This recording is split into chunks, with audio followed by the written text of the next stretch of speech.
Welcome everybody. Happy April. It is very yellow outside. I hope everybody's allergies are playing nicely. I'm glad to be with you all this morning, and we're just going to go ahead and kick things off with our usual Chancellor Roundtable, and I'm glad to have Lee Roberts here with us. Good morning, Chancellor Roberts. Good morning, Katie. Good morning, everyone. Thanks for having me here. All right, Want me to dive in? let's dive in. What else to do on a Friday, right? Terrific. Well, good morning, everyone. Thanks for taking the time to be on the call here. And I have to say, my favorite thing about this time of year and my favorite thing about this office that I'm privileged to occupy, this physical office, is that I have a view directly at the old well, as you all know, and the students have just gotten their graduation gowns, and there's now this line of students every day taking pictures, graduation pictures in their gowns at the old well, which I just find fun and uplifting and rewarding to look out at them all taking pictures really from the time the sun comes up until it sets out there all day every day. It's a busy time of year. I think there's kind of a sprint between the end of spring break and graduation, which is now, I think, 5 weeks away. Hard to believe. I want to acknowledge all the uncertainty around, certainly around federal funding, federal research funding, and federal policy action. I'll talk a little bit more about that. I assume most folks have seen the announcement we put out yesterday about the provost. So he's decided to step down after 3 years as provost. You know, Chris, I don't know how many of you have worked with him or interacted with him, but is just an extraordinary person. Brilliant professor, astrophysicist. He's been here at Carolina since 1998. He's been an invaluable friend and advisor to me, and we're going to miss him here in South Building. But I'm grateful that he'll continue to be not too far away, just down the street here in Phillips Hall. And we are really excited, and that's putting it mildly, that Jim Dean has agreed to step in as interim provost. So for those of you who know or worked with Jim, there's not a safer, steadier pair of hands to take over the interim provost role. Jim was dean of the business school here at Carolina, provost under Chancellor Folt, became president of the University of New Hampshire, and last year retired and moved back here to Chapel Hill. 40 years in higher education with obviously unbeatable leadership experience. So a transition like this is always somewhat disruptive, but I think it's the disruption will be minimized by having Jim able to step in, and that's going to happen on May 16th. So after graduation. But as I say, Jim is here in town, and we'll begin working with Chris to ramp up in the coming weeks. So, you know, we're still navigating the changes to federal research funding, reacting as quickly as we can to new information. It's a shifting landscape, as everybody knows. Penny Gordon-Larson, our Vice Chancellor for Research, and her team have really done an exceptional job communicating with the teams and the individuals affected by what we hear from Washington. The most recent data that we have is that we've received 30 stop work orders and 45 terminations for specific projects. So those are a result of federal agencies interpreting and taking action on executive orders that they receive. Penny and her shop, OVCR, trying to clarify those requirements, guide researchers who are affected by those orders. And I've received really positive feedback from around the campus regarding the work that Penny and her team have been able to do. Difficult situation, but the key is providing as much information as possible as soon as we have it. And that's what she's done and will continue to do. Also, with respect to federal policy action, sure folks have seen the executive order instructing the dismantling of the Department of Education. Our biggest concern about that, as you probably know, the Department of Education contains all kinds of different functions, dozens of them. The one that was most salient and acute for us is federal financial aid for our students. And we have been told, and we'll obviously continue to keep an eye on this, that function will be moved to the Small Business Administration. The White House has tried to assure colleges and financial aid recipients that will remain, that program will remain uninterrupted. Our financial aid office sent a message out to our students last week answering some questions around financial aid, and that's something we'll of course continue to monitor closely and communicate with the campus. So those changes obviously add up to fiscal uncertainty for us and for our fiscal 26 budget. We proposed the fiscal 26 budget to the Board of Trustees in March. We already had a relatively conservative approach to spending compared to the previous 2 years, given the federal funding landscape. We agreed with the trustees that we would sequester $50 million, about 4% of our budget, just as a precaution to offset the potential impacts of reductions in federal spending. So we're working to identify that 50 million now. The agreement with the trustees was that they wouldn't try to identify where the savings would come from. That's work that we will do, but we've agreed to identify $50 million in savings. And I think that's largely going to come through some operational efficiencies and some strategic cost savings opportunities.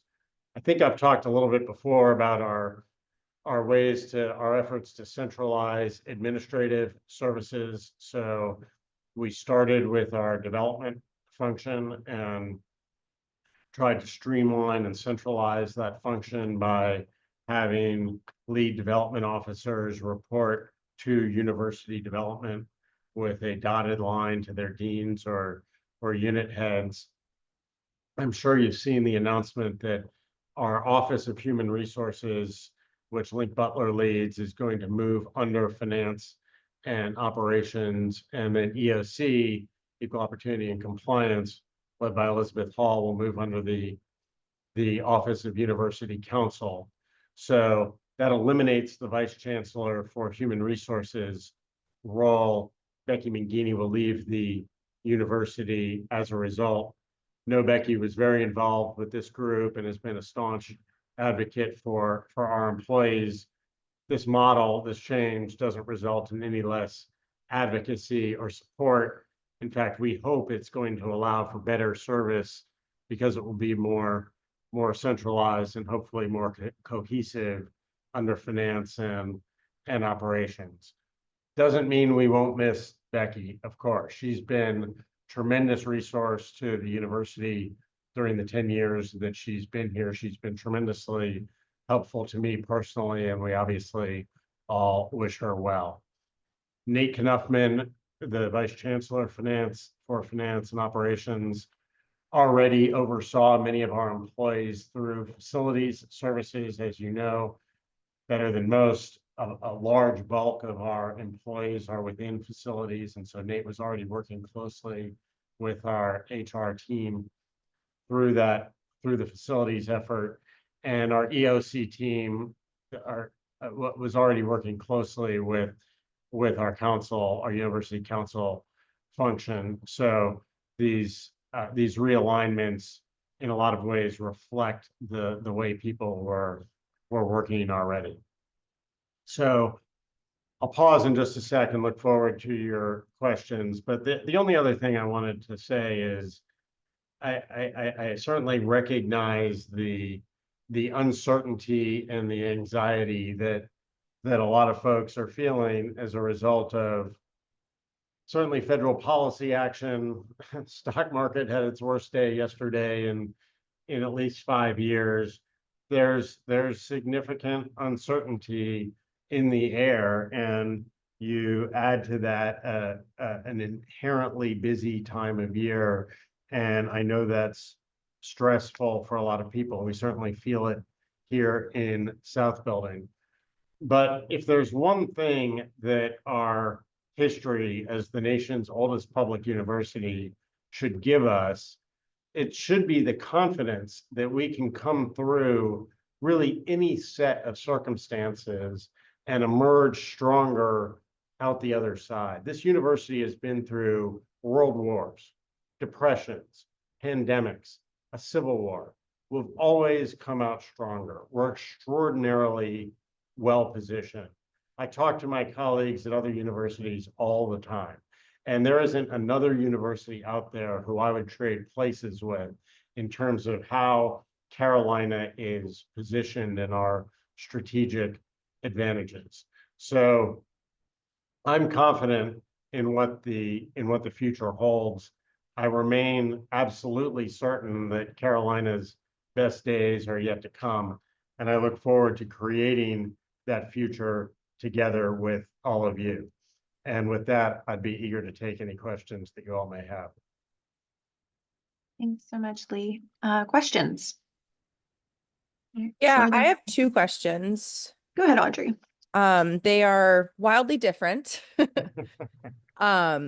So I understand your point that like any gap in funding for students planning to attend or currently attending university is a huge concern with the destruction of the school or the Department of Education.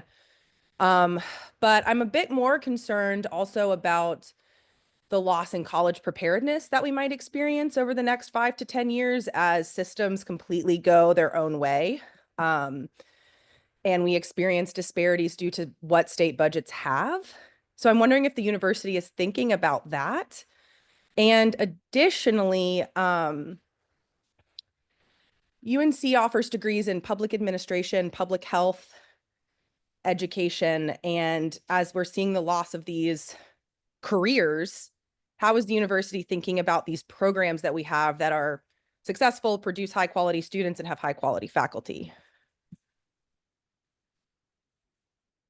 So your first question, they're both good questions. Your first question really is an excellent and astute one, and one that I think policymakers are just beginning to recognize the implications of.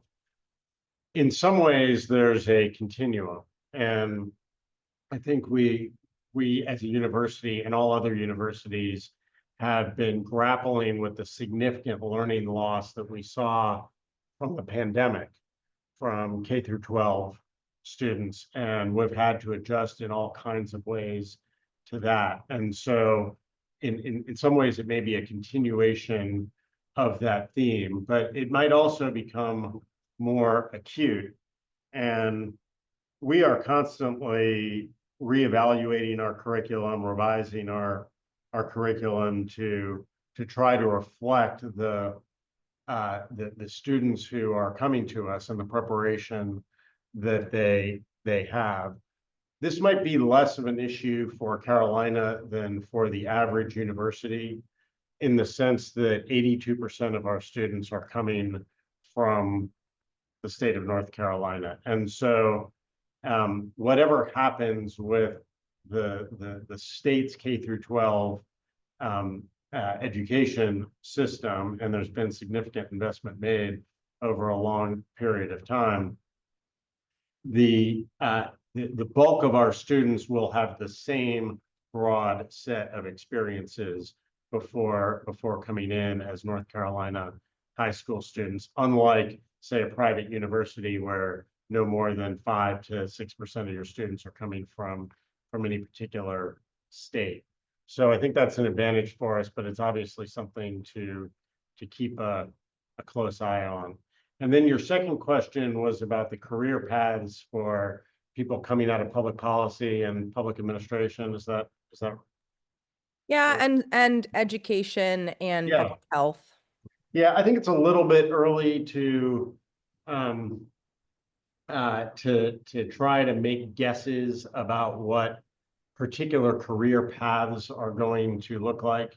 You know, some career paths change all the time. The whole field of computer science has changed almost unrecognizably just in the last 2 or 3 years in terms of how people need to be prepared and what their career track is going to look like as a result of technology. And it's obviously our responsibility to prepare students for any set of conditions. But I also think that what we're teaching, ideally, and from what I've seen, I believe it to be true, is preparing students for a very broad range of circumstances. Students should be thinking about the next 50 years when they decide what to study and what they're going to learn, and the university should be helping them with that preparation, preparing them for the very long term. And they're always going to be vicissitudes. So I, I think it's something we'll continue to pay attention to, obviously, but I'm pretty confident that we do a really good job both responding to external changes and preparing students for their chosen career.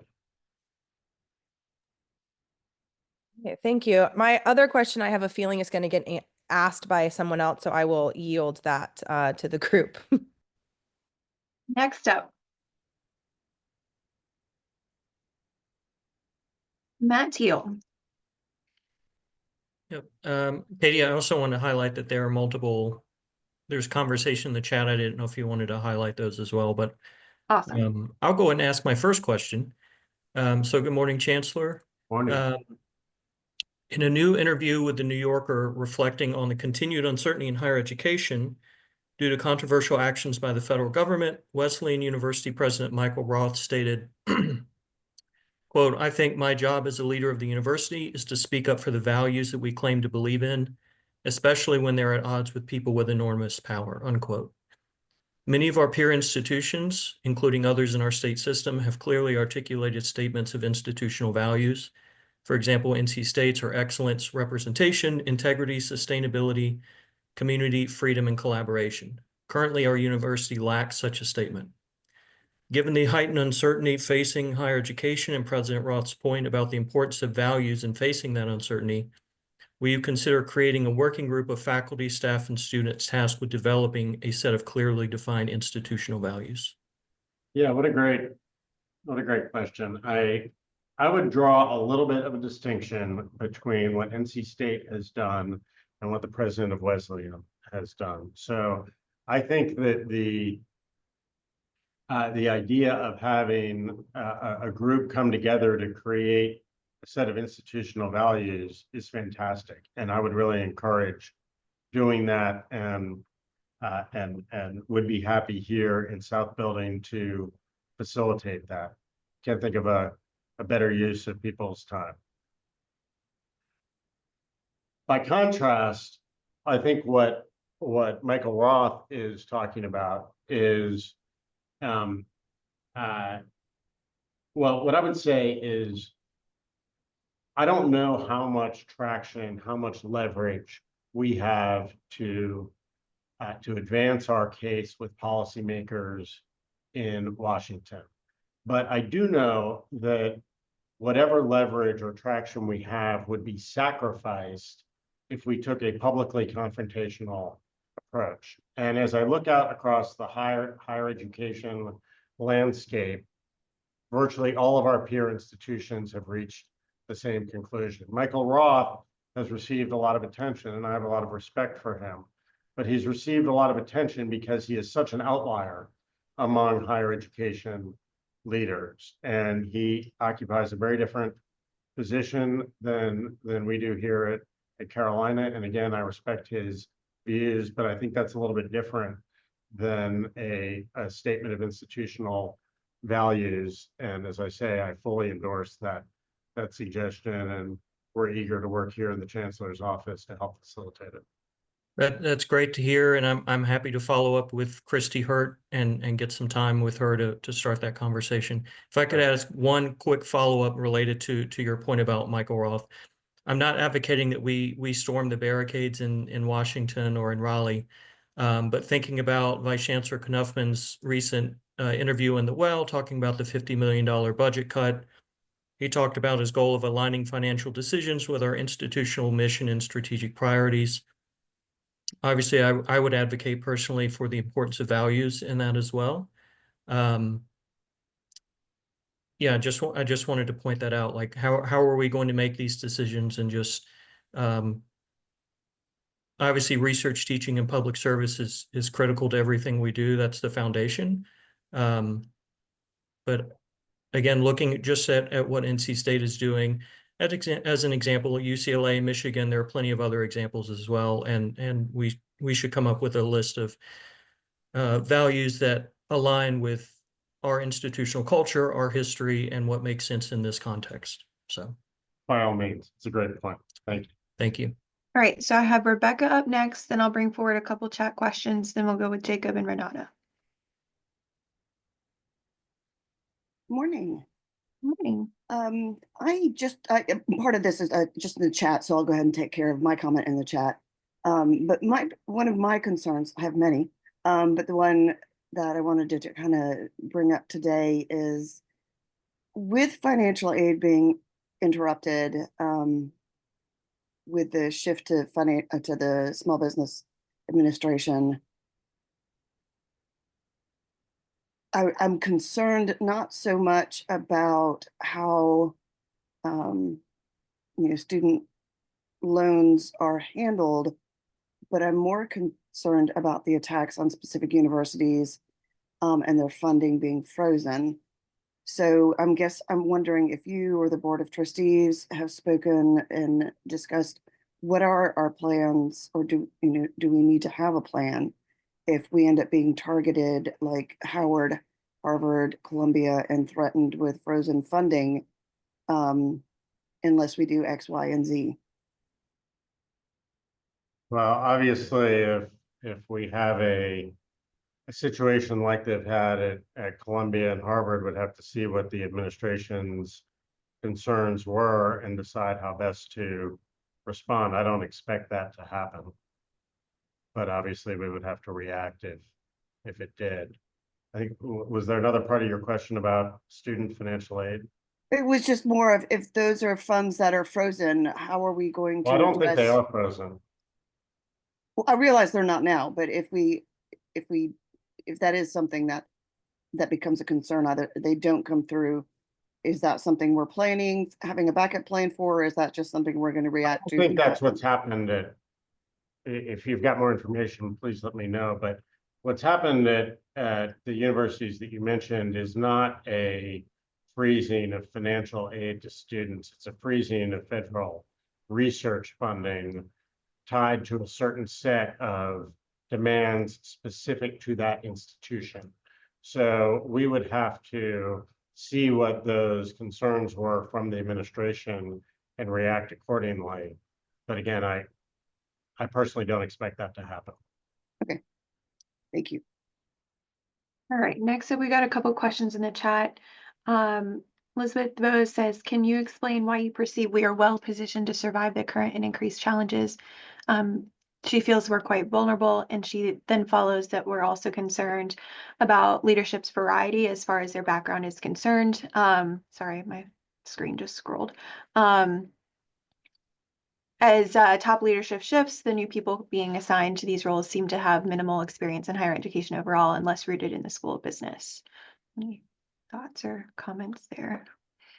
Yeah, well, I guess my answer to the first question, I might have to ask for clarification on the second one, but my answer to the first question is that as I compare ourselves to other universities around the country, we have overwhelming demand for our graduate and undergraduate programs. We received 78,000 applications this year, up 30% just in a 2-year period. We're in an extraordinarily rapidly growing extremely robust state, either the first or second fastest growing state in the country. We're about to be the 8th largest state. The state has been extraordinarily supportive of higher education in general and of Carolina in particular. North Carolina most years spends a greater percentage of its tax revenue on higher education than any other state in the country. Number 1 out of 50. We're extremely diversified. We have 15 different schools creating 15 different revenue sources just in terms of undergraduate and graduate education. We have a $6 billion endowment that has top decile performance, and we've been around for 231 years. So when you put those factors together, I don't see any other school of all the presidents and chancellors I interact with who have the same set of strengths. I'm not sure I understand the second question. Leadership's variety. Excuse me, it wasn't really a question. I'm so sorry. It was part Okay. of my concern is, for example, I appreciate the comments on some perceptions of how we remain strong, but since my background and my degree are in the School of Public Health, I don't quite share that view. Thanks. I understand. Next question in the chat. If there is a personnel conflict inside of finance and operations, how will resolving this be impacted by HR also being under finance and operations? For example, about 10 plus years ago, there were serious issues in housekeeping and HR had a big role in taking steps to resolve them.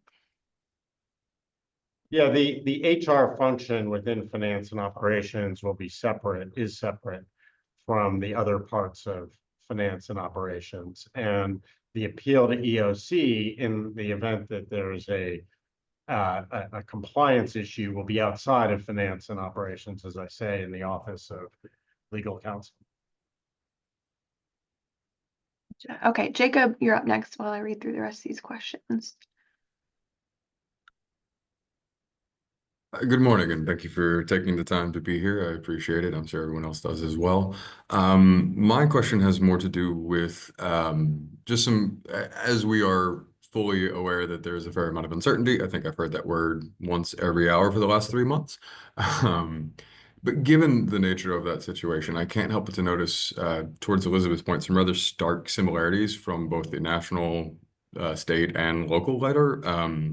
I recall during your confirmation process and during the interview, you routinely spoke of yourself as kind of a numbers guy. You're a budget guy. That was where your strengths and your background were lying. I've noticed that we've shifted a lot of our stuff in that kind of area by consolidating both housing and a couple other things under F&O. Again, Nick Knuff, another budget guy. The current president of the United States is currently notoriously for being a business and a numbers kind of guy. So given the fact that it seems like we're shifting more towards a business approach to a lot of these kind of things, I'm wondering about if in the name of efficiency, because again, we've got DOGE at the state level, we've got DAV at the level. I think we've got a couple other initiatives that you've mentioned about trying to increase efficiencies also internally. So given that, that kind of those striking similarities of process and style, I suppose my question is, could we look forward to hopefully some more transparency about some of those decisions being made? I personally find it a little troubling that large VC level communications about staff terminations are being communicated outside of normal business hours. And the fact that there seems to be very little input from numerous campus stakeholders. I can understand the desire for efficiency and cost savings, particularly given the current state of the market and the glut on the pension programs. I fully understand that there do need to be tough fiscal decisions being made, but when they're being made in back rooms and without transparency, and also that the communication often feels well after the fact and then not widely published, or often published well after everyone's gone to work or on weekends or Friday nights after 5 p.m. I'm wondering if there's a reason for those communications happening in that way, and if we can look forward to a little bit more transparency. Thank you.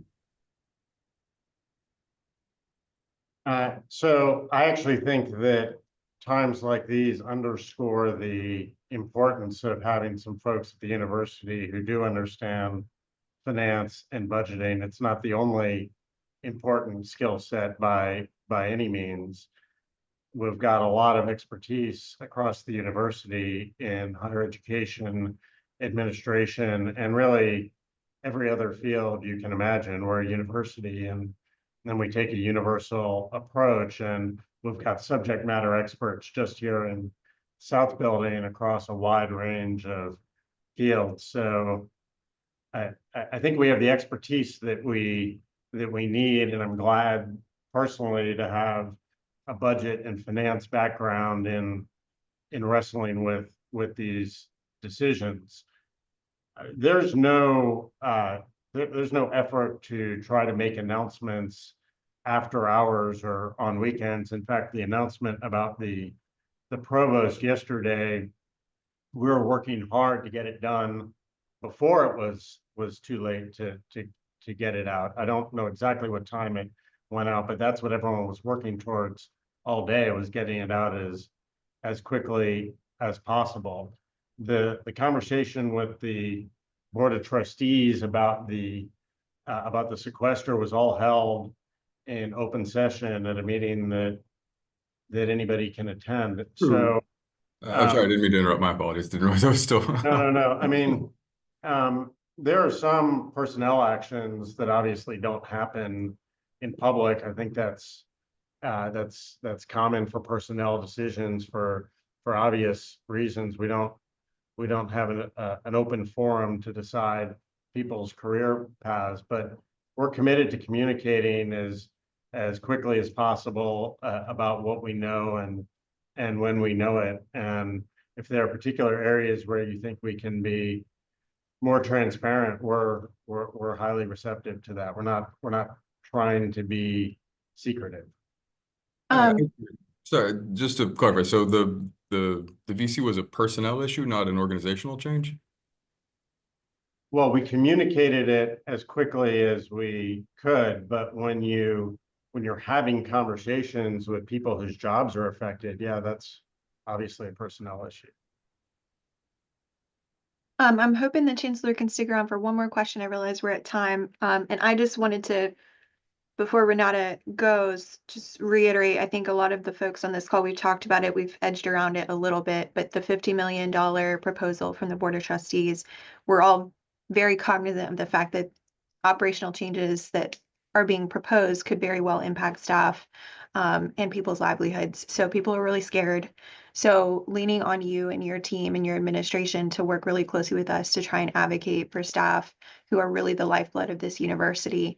I also see this morning in the DTH that there's a hiring freeze proposed at the School of Business, which I think we had heard from you and your team that hiring freezes weren't on the table at the moment. So it just seems like we're getting some conflicting information, which makes the anxiety a little bit worse. So I just wanted to emphasize that. Renata, last question. We'll let the Chancellor head out because I know you've got something after this. Yeah.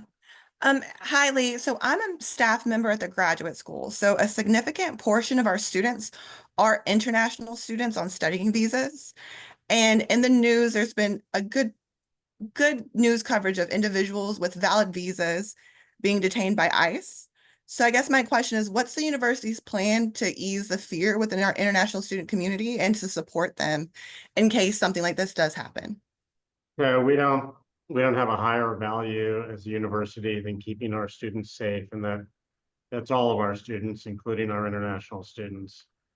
Our international students, we've got about 3,000 of them, 10% of our total student population, but you're right, they're disproportionately clustered in our graduate school because of the 18% out-of-state cap for undergraduates. So we've been working hard to make sure that the international students have as much information as we have. The ISSS, International Student Support and Services, run by Global Affairs, Barbara Stevenson, has a pretty informative website that includes all the information that we have as a university, frequently updated. And then that function, International Student Support and Services, is also available to answer any particular questions that individual students have anytime. I know they've been getting a lot of inquiries, and they're there to support our international students who are crucial to the health and well-being and success of our overall campus community. Just before I go, Katie, I want to pick up on what you said. And the answer is yes, absolutely. We're committed to robust dialogue and consultation with the staff through this forum, through working with you and your colleagues and any other avenue that might be worthwhile. We do not have a hiring freeze in place. I was clear about that in faculty council. We do have a lot of scrutiny on new hires given the budget environment, and that level of scrutiny increases depending on how expensive the hire is. But I think hiring freezes are a overly blunt instrument, and I served as state budget director, as you all know. I taught public budgeting and for a number of years to graduate students, and I always talked about the how across the board hiring freezes, across the board terminations are just blunt instruments that should be avoided if possible, because the only thing they have to recommend them is their expediency. So we don't have a hiring freeze in place. We address the situations case by case. I think that sets us apart from most of our peers that I've seen, and we remain committed to close consultation with this group and with the staff more broadly. So I'm afraid I do have to go, but I really appreciate everyone taking the time to be on and for the good questions and for listening to me. And I hope everyone has a good weekend. Thank you very much. We appreciate it, Lee. And we'll follow up with Becci because I think there's still some questions around. There's a school business article about a hiring freeze. So we'll touch base with maybe Becci has some more information and we can get back to you. Terrific. Thank you so much. Thank you very much. All right, folks. Next up, we've got Claire Lorch with us this morning. I'm so excited to have Claire here. She's a longtime partner and friend who helps manage the Carolina Community Garden with the North Carolina Botanical Garden. So she's here to talk to us a little bit about what the garden does and all of the other fun things on campus that the garden supports. So I'm going to turn it over to Claire and let her present, and looking forward to hearing from you, Claire. Oh, Well, let's see. Oh, yep, we can hear you. okay, you can hear me, but you're not seeing anything, are you? No slides just yet. Do you need help sharing? Oh, perfect. It's coming up now. Okay. Okay, got it. Getting there. Okay. Thank you. Can you see? Perfect. Okay. Yes. Thank you all so much for inviting me to talk about the North Carolina Botanical Garden. As a member of the Chapel Hill and University community, the Botanical Garden is a true treasure, and I just wish more people knew about all of its offerings. The Botanical Garden manages more than 1,200 acres of garden and conservation lands, protects rare and endangered species, and has educated generations of plant enthusiasts and people of all ages concerned about the environment.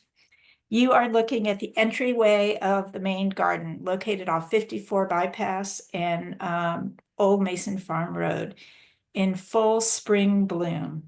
The main garden and so many other botanical garden sites are places of beauty, offering you a chance to get away from it all, located either on campus or just a few minutes away. At the main garden, you can take a walk across North Carolina from the mountains to the coast. Our display gardens offer you an opportunity to explore a huge variety of native wildflowers and plants that grow throughout the state. These photos give you a taste of the various activities available at the main garden. Some favorites include the water garden you see in the upper left-hand corner. Down below, part of the Children's Wonder Garden.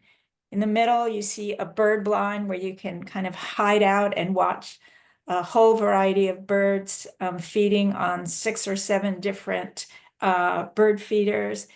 On your upper right, you see the carnivorous garden, where you'll find a variety of species species of carnivorous plants, including the famous Venus flytrap, native only to a 90-mile inland radius around Wilmington, and unfortunately a contender for the federal endangered species list. And down below on the right, you'll see a chess set for those who want to engage in a little chess. My three granddaughters, now ages about 2 to 10, love coming to this place, and it was a favorite of my mother's, particularly since they offer a all-terrain wheelchair and lots of accessible pathways. I suspect that most of you are familiar with this little gem, the Coker Arboretum, located right on campus. Each season, there is something new and beautiful to see. Bring a blanket, find a bench, or just wander through for a nice break in your day. The arbor is currently being rebuilt, but the rest of the 5 acres are there for your enjoyment. Another jewel, more forest than garden, is Battle Park, located beside the Forest Theater. The trail system covers several miles through a 93-acre forest. This time of year, you can see trees just beginning to bud out. And for something completely different, although many folks are familiar with the other botanical garden sites, fewer know about the Mason Farm Biological Reserve. It's a place for research, education, and definitely a place to appreciate the natural world. Located near Finley Golf Course, it's an easy driving distance from campus. The 2-mile or so Old Farm Trail passes through open meadows, swamp, and oak hickory trails, and beaver wetlands. Ready for this? It has some 800 species of plants, 216 species of birds, 39 species of mammals, 28 species of fish, 28 species of reptiles, 23 species of amphibians, and 67 species of butterflies. My husband and I go there frequently for a leisurely, it's all flat and peaceful walk. It's a popular place for birders. Now on to some of the more recent initiatives. This is Edible Campus, which includes, you're looking at the 1/4 acre production garden located behind Davis Library. There's also 8 satellite gardens spread throughout the campus. A recent addition to the production garden is an aquaponics tank, which is the wooden structure you see toward the back of the garden. The aquaponics tank couples aquaculture, which is raising aquatic animals, and in this case, goldfish, with hydroponics, cultivating plants in water. The nutrient-rich water, courtesy of the goldfish, is fed to currently lettuce and chamomile. You can also see well, you may not know what you're looking at, but on the lower right-hand corner is a greenhouse, which is currently covered in shade cloth to keep the little seedlings inside from frying in our very hot spring weather. On the left, you see a map of all satellite beds, an example of one on the right. They're located near Rams Plaza, Lenore Hall, and many of them near residence halls. Edible campus gardens are filled with vegetables, fruits, herbs, and a variety of pollinator-friendly plants. The produce is free for anyone in the community, to forage.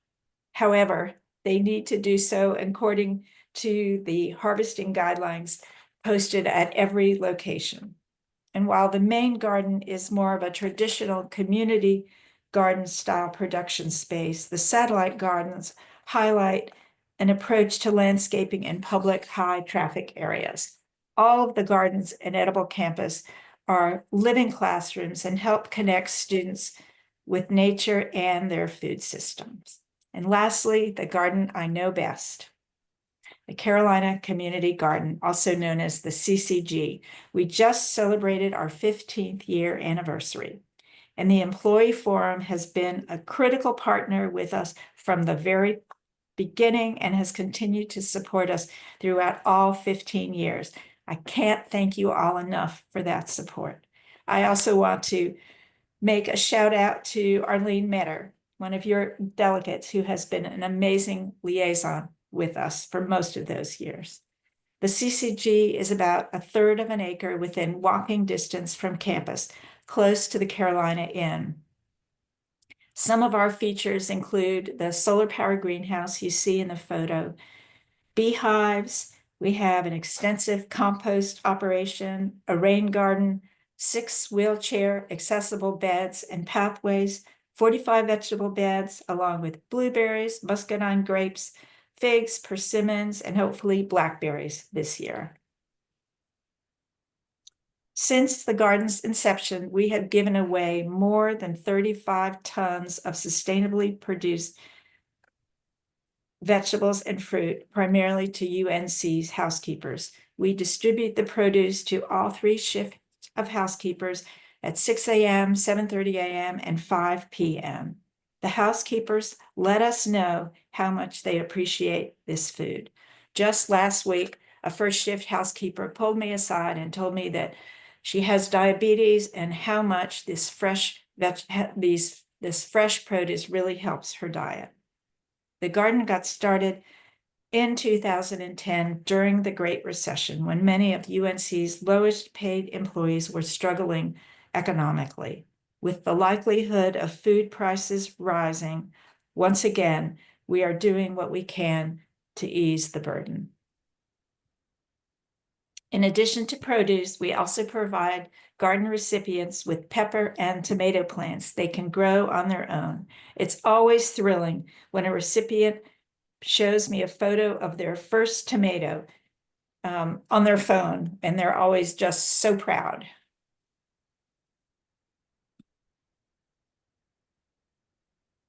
Hold on one second. One thing that I think that makes this garden so very special is the community out there. I figure that must explain why people are willing to volunteer on freezing cold days as well as under the sweltering heat. And we get hundreds of volunteers a year, students, staff, faculty, community members of all ages. They attend our work days on Sundays, Tuesdays, and Wednesday afternoons. No prior experience is necessary, just a willingness to learn and get a bit dirty. The photos you see were all taken this week, just to give you an idea of the various tasks we accomplish at our work days. You see on the upper left, some folks harvesting some Swiss chard. Below, folks working our compost, chopping and turning piles. In the middle, you see actually one volunteer who's been with us for all 15 years, Sheila, who is so proud of the shiitake mushrooms she just harvested. And to the right, a group of students are planting some beneficial flowers to attract beneficial insects, hopefully. And below, a group of folks are building bamboo trellises to support tomatoes. Our workforce takes quite a big hit in the summer when most of our students leave campus. I hope you'll consider either joining us on your own or perhaps with your colleagues. You can even get paid using community service leave. And lastly, since I didn't even mention all of the adult and children programs we offer, the certificate programs and botanical illustrations, native plants and therapeutic horticulture, and so much more. I've listed a link. The first link will take you to all of these amazing programs. And if you're interested and you want to see that map of the produce, I've given you the link to Edible Campus. And lastly, if you're interested in volunteering or if you just want to get a tour of the garden, check us out at that link below. And I just want to thank you all again so much for giving me this opportunity. And now I'm open for questions, and I ask one of my colleagues who used to be a delegate, David Michaud to also be available, since he knows a lot more about some of these programs than I do. So we did have a question in the chat about the links to these things, since we can't Okay. click on them. So if you'll forward me your presentation, I can share that out with folks. Okay, great. Questions for Claire and David and the garden? Hi, David. Good to see you. Hey, thanks for inviting me on, Claire. Good to see you all. I laughed at the picture in one of the last slides of the mushrooms, because I joke that Claire asked me one of the work days to water some logs because she probably could tell that I kill plants. So I felt really dumb, but it was to like grow the mushrooms. So yeah. That's good. I'll speak quickly to volunteering. Then I see your question, Edward, in the chat about taking items from the edible gardens.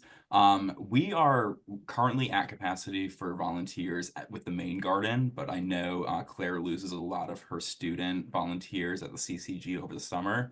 So there's 2 links in the chat. Thank you, Carmen, for sharing the interest form for our regular volunteering. I served on the employee forum, as Claire mentioned, from 2022 to 2023. I was in one of those situations where we lost a full-time staff member. They offered me that full-time role on top of my full-time gig with, 5% pay raise. Yay. So I had to leave the forum as a result of that. But I am hoping that this year I can really get the gears turning on it in improving our volunteer service. We have a lot of folks working in our 12-acre fenced in garden, but I really want to see NCBG out in the community doing this invasive work. Anywhere you drive in the triangle right now, you're seeing that invasive Chinese wisteria blooming. A long time ago, I thought that was beautiful. And then when I learned it was invasive, I was like, oh my goodness, we are just being taken over by these plants that do not belong here. Yes, they're pretty, but they belong somewhere else and it's not here.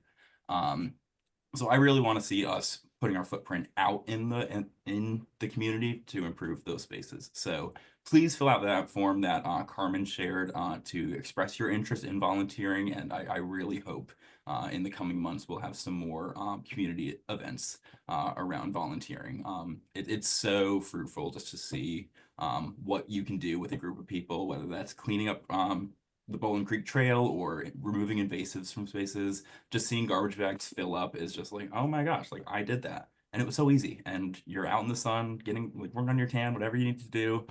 It's so great. Volunteering with the garden is just so therapeutic, and I cannot recommend it highly enough. Back to your question, Edward, about removing stuff from the garden. The edible campus gardens around UNC, we allow folks to take is it no more than a third of the plant or leave? That's right. 1/3 and leave 2/3. Yeah, that's yeah. So if you see fruits ready to be picked, I mean, take a couple if they're 6, but don't take 5 of the 6 and only leave 1. That's not the way we roll.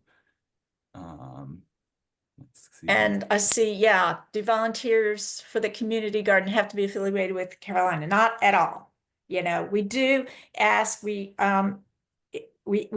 have children can come, but they need to be with a parent or a guardian up until the age of 18.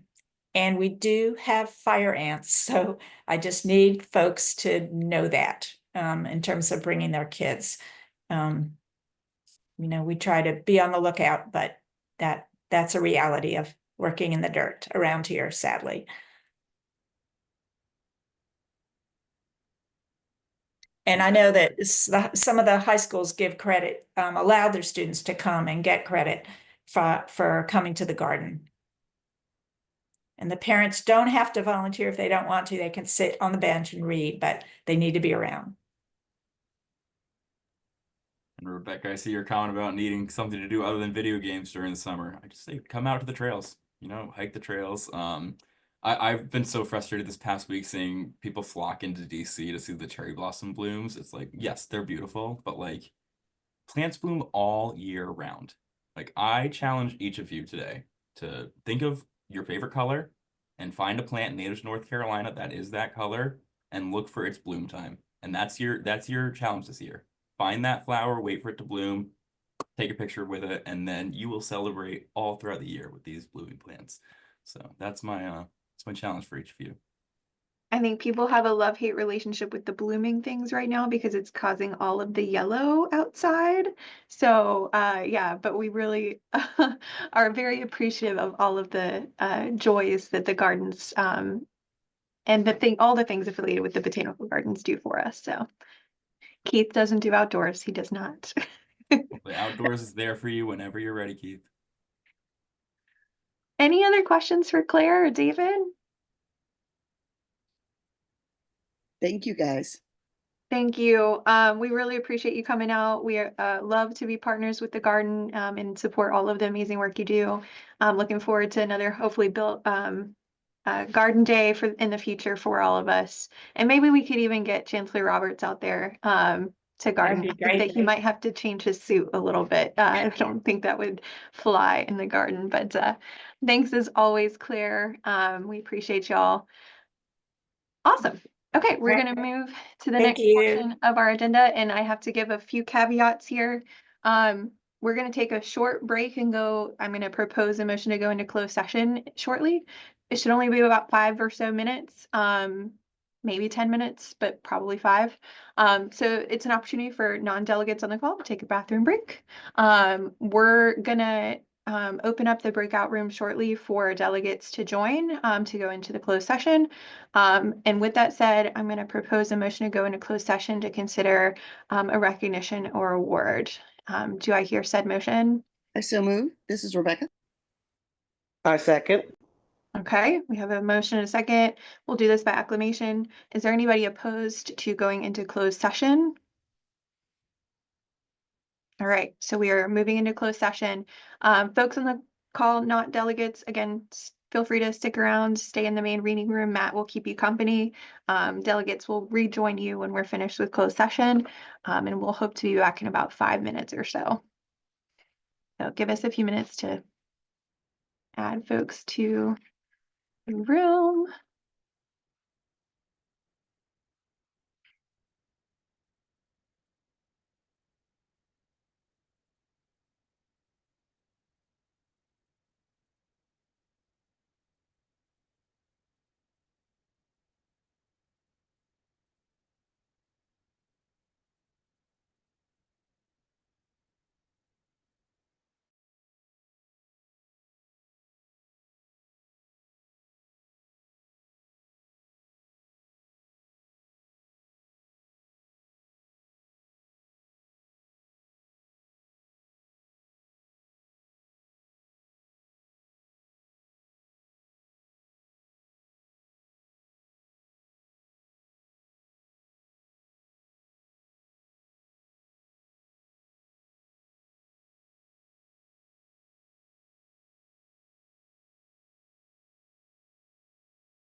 Hi all. We're still in closed session. I got kicked out of closed session, so I'm here to join you guys.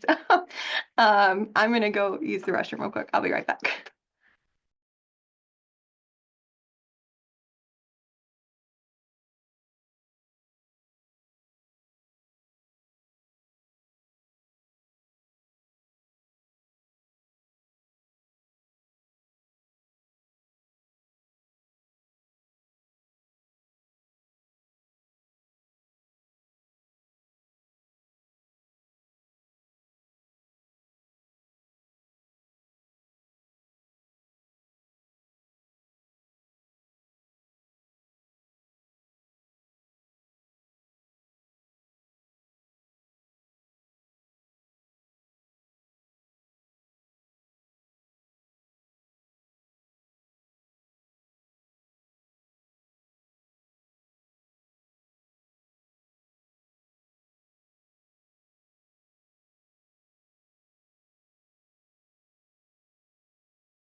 I see folks popping back into the room. Does that mean that we're done with closed session?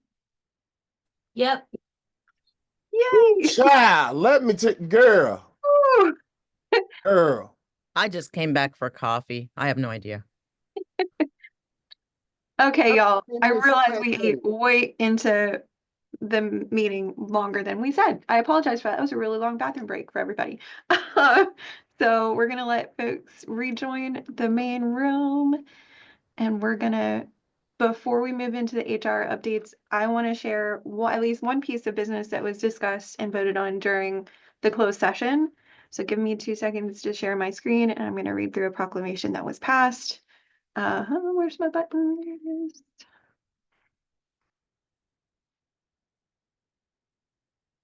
Okay, y'all.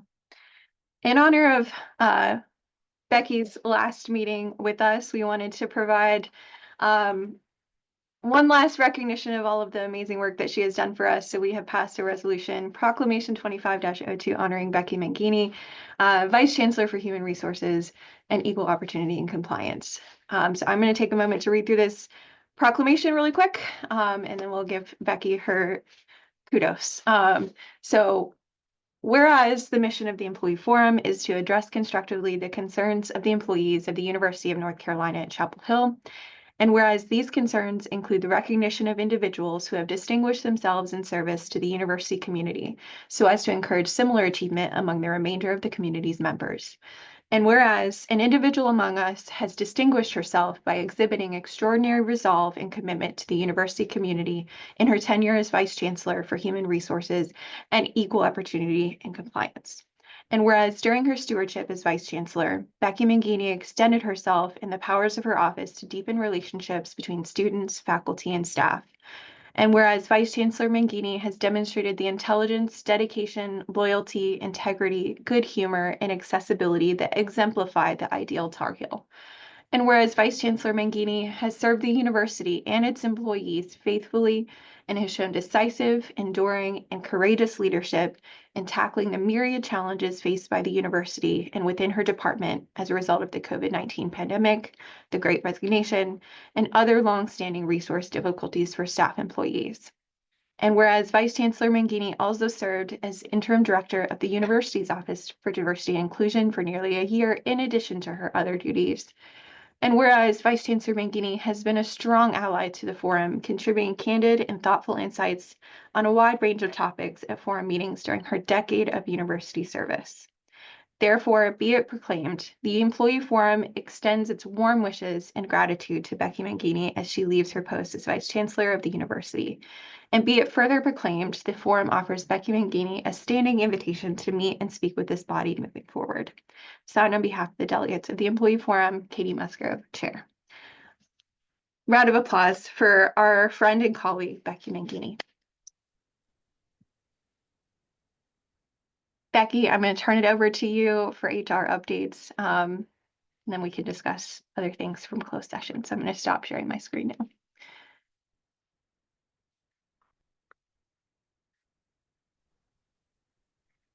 Well, damn. Y'all know how to hit a girl where it hurts. Jeez, Louise. Seriously, it has been the honor of a lifetime to serve the university. This is ridiculous, y'all. I'm not supposed to cry. It has really been an honor to serve. And admittedly, this is not how I anticipated leaving. But, you know, sometimes change catches you before you're ready. And that is the reality, and I'm ready for that. I feel very lucky to have been able to sit in this seat and do the work that I've done for as long as I have. And I like to just hope that I made a difference here. And my hope to all of you is that you continue to stand up.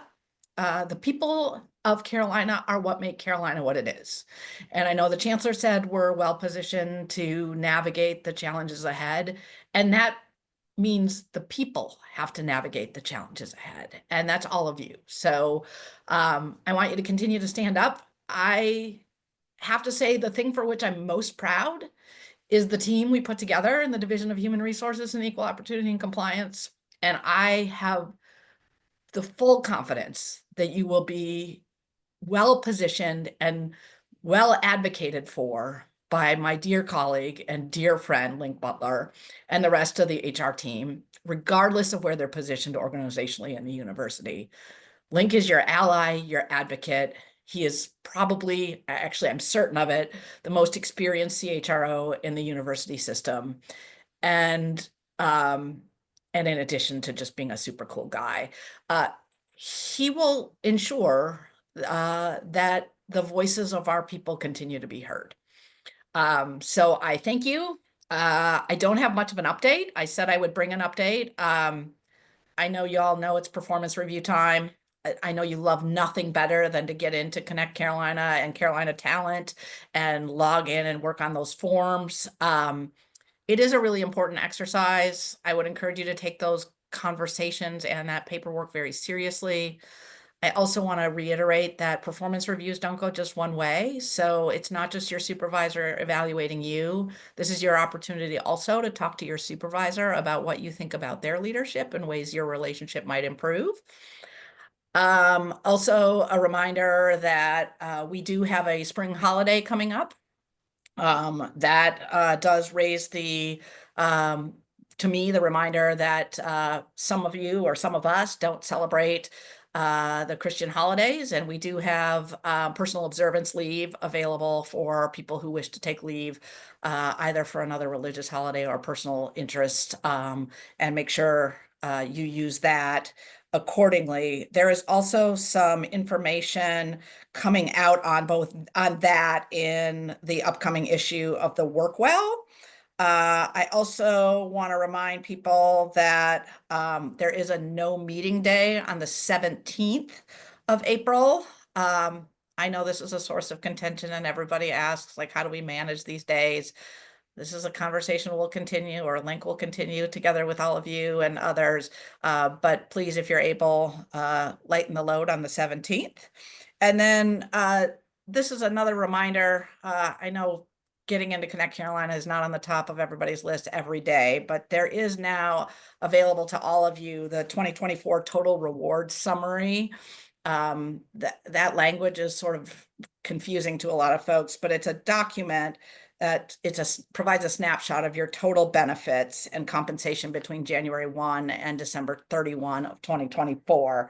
So it will tell you what your salary and taxes were, your accrued sick and vacation leaves, and the amount both you and UNC-Chapel Hill paid for your benefits elections. And so it's intended, lots of organizations, well, we're obligated to do them, but lots of organizations put these together to be able to help you see what your total package is. And that document does a really good job of outlining that. So you can log into Connect Carolina on your self-serve side and find that there. I'm going to let Jessica give you an update on the Wellness Expo, but I have to say it was really great to see so many of you there. I was impressed by the amount of pizza you all can eat, and happy to see some really talented dancers. For those of you who I saw there, you will note that I never once joined the dance floor. Regardless of whether I'm a Tar Heel or not, you will not find me on a dance floor. So thank you again to all of you. All the best. We do hope to stay, my wife and I hope to stay local, so I hope I have a chance to cross paths with you again. And go Heels. Indeed. Go Heels. Thank you, Becky. Linc or Jessica, I don't know if you wanted to provide any updates. Well, before we turn it over to Jessica, I just want to say my piece of Becky is the best boss I have ever had, and I've been in this system for close to 28 years. And she is a dear friend, dear colleague, just amazing human being, and we're here for you. And I just want to reiterate my commitment to the work that you all do. I feel like we have probably the best relationship with the Employee Forum that we've had in forever. And I want to continue that and make sure that we continue to do great things together. So that being said, I'll hand it over to Jessica. I second Jennifer's comment in the chat, Linc. Becky's got some free time. So yeah, Becky, you want to join the band?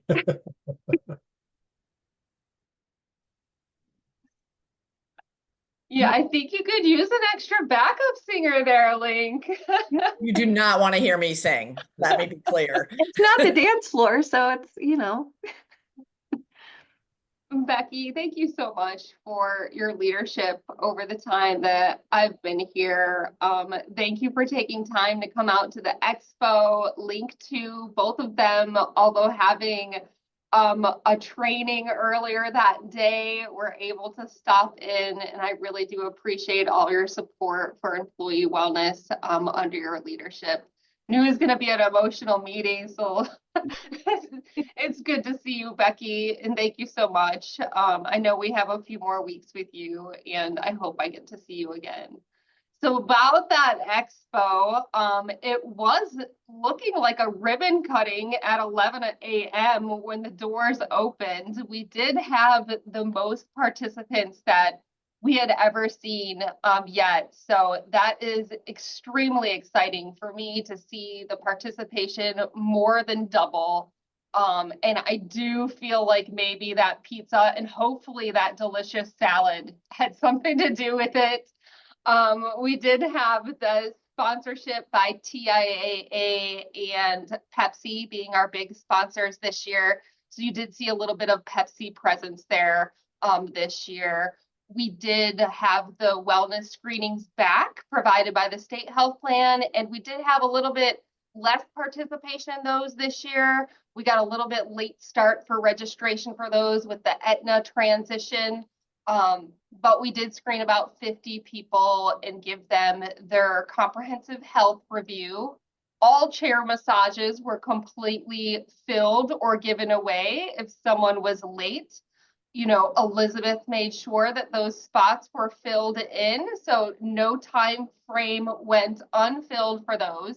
We had 126 people participated in our cooking demos at the expo, leaving with delicious, healthy samples. 53 people participating in fitness and meditation sessions that day, and 45 people participating in the wine and design painting meditation, which was a huge hit, and I hope they join us again next year. UNC Police was able to collect 15 pounds of unused medications this year in the exhibit hall. So I hope year after year that number increases as people safely dispose of any unused or expired medications and get them out of their homes, not just for the people in the home, but also the environment. And we had 16 virtual sessions throughout the week. All of these sessions are now on the Total Wellbeing on-demand library in their specific category. So you can view these sessions if you weren't able to watch them the week of the expo. So I'll share all these links with Katie, and also this information will be in the newsletter as well. If you did not know, April is Financial Literacy Month. So we focus a little bit on that in the newsletter, just to remind people that you do have access to speak with financial experts through the EAP. It's not just about the emotional counseling that we might all need with Becci's departure, but there are financial experts that you can speak to through EAP. So that's one of the resources we're hoping to bring to your attention, get more utilization there. Also remind people to pay yourself first and know that you can choose to have multiple direct deposits. And I encourage you to put any amount of your paycheck, even if it's just $20, into your savings account each paycheck to help you with any emergencies that come up. Bright Time Essentials also offers free budgeting tools for employees. So you can share that information with them. They can put together how you're spending your money, help you with savings, and that's at no cost to employees. So that will be in the newsletter. It's on our website in the financial section. And then there is an enhanced speaking with a financial counselor component of that you can pay a fee for, but there are a lot of free tools that are offered at no cost. And then just to remind you that we do have the TAA representation that comes to AOB every month. They come here for the full day, the second Tuesday of every month from 8:30 to 5. So if you want to meet with somebody in person, they're here to help you with any financial questions, not just retirement. You don't have to be participating in TIAA to meet with a TIAA financial consultant. And there's also CAP Trust advisors that you can meet with virtually. They do come on site a few times in the fall, but not as regularly as the TIAA consultants. So all those financial tips are also located on the Total Wellbeing on-demand library as well. Becky had mentioned the upcoming No Meeting Student Wellbeing Day, April 17th. That's the Thursday before break. Yes, I hope that you're not having any meetings on that day. If you want some information, know that there are some sessions that, 50-50 based on the survey. People wanted some information to help them manage stress. So there's a Tools to Handle Stress webinar at 10 a.m. on that day, and a Preventing Employee Burnout webinar at 2 p.m. on that day. There's also an in-person mental health first aid training. Those trainings are still being provided for free. That is from 9:30 to 3:30 and is through the School of Social Work. So know that those resources are available to you on your No Meeting Day. Other webinars this month were a little bit lighter since we're offering two on those No Meeting Days, on that No Meeting Day, but we have Managing Staff Through Stressful Situations on April 9th. Could be helpful with everything going on.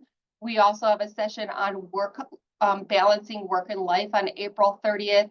And then on May 7th, a topic called Stress, a Way of Life or a Fact of Life. To be determined, folks, but that is the webinar topic available in May. I'm happy to say that the on-site nutrition counseling program continues to move from school to school across the university. So the next session will be held at the School of Nursing later this month, and there's a link to sign up for that in the newsletter. We are also, the state health plan is continuing to provide the Eat Smart, Move More, Weigh Less program at no cost for employees with a code. And they hosted 2 informational webinars in the month of March. They were about 40-45 minutes each, just to give people more information about what that program is, what the format is. So that will be in the newsletter as well. And then I hope that we can all get together in the beginning of May at the Campus Rec Spring Fling. Hopefully by May, some of this yellow will be gone. And we can enjoy that walk a little bit more and breathe a little bit more freely. But that is the first Friday in May, and registration is open for that. Yeah, I'm optimistic. Maybe they'll have a little sprinkler for us to run through. But yeah, it's pretty horrible right now with the pollen. And then aside from wellness, just when it comes to recognition, just a reminder that those Governor Award nominations are open, and they stay open until April 15th, that tax day. So if there's any employee you want to nominate for a Governor's Recognition Award, the categories are customer service, efficiency and innovation, human relations, outstanding government service, public service, safety and heroism, and the spirit of North Carolina. I also have received some questions about this and did want to share that as long as what you're nominating for happened within the past year, you can nominate them. They do not need to be actively employed at the university at the time of the award announcements and ceremony in October this fall. So know that if there's an employee who works here currently or who worked here last year, you can nominate them for those awards. And with our discounts featured in the upcoming newsletter, I'm highlighting the tax prep options if anyone is still needing to file their taxes. Working Advantage has a lot of options where you can save 20 to 25% on federal or state taxes. With the popularity of the wine and design meditation, wanted to bring to your attention that the Chapel Hill studio does offer employees 10% off of classes, regular price classes, and there are 2 on Saturday with Tar Heel paintings. If you are looking for something to do tomorrow, but you do get 10% off, and that code will be in the notes and in the newsletter. And then the Moorhead Planetarium and Science Center summer camps, they will send any employee a discount code to get 7% off of the summer camps for kids. So know that that's available to you, but those do fill up pretty quickly. And I'm happy to answer any questions anyone has. Thanks, Jessica. Any questions?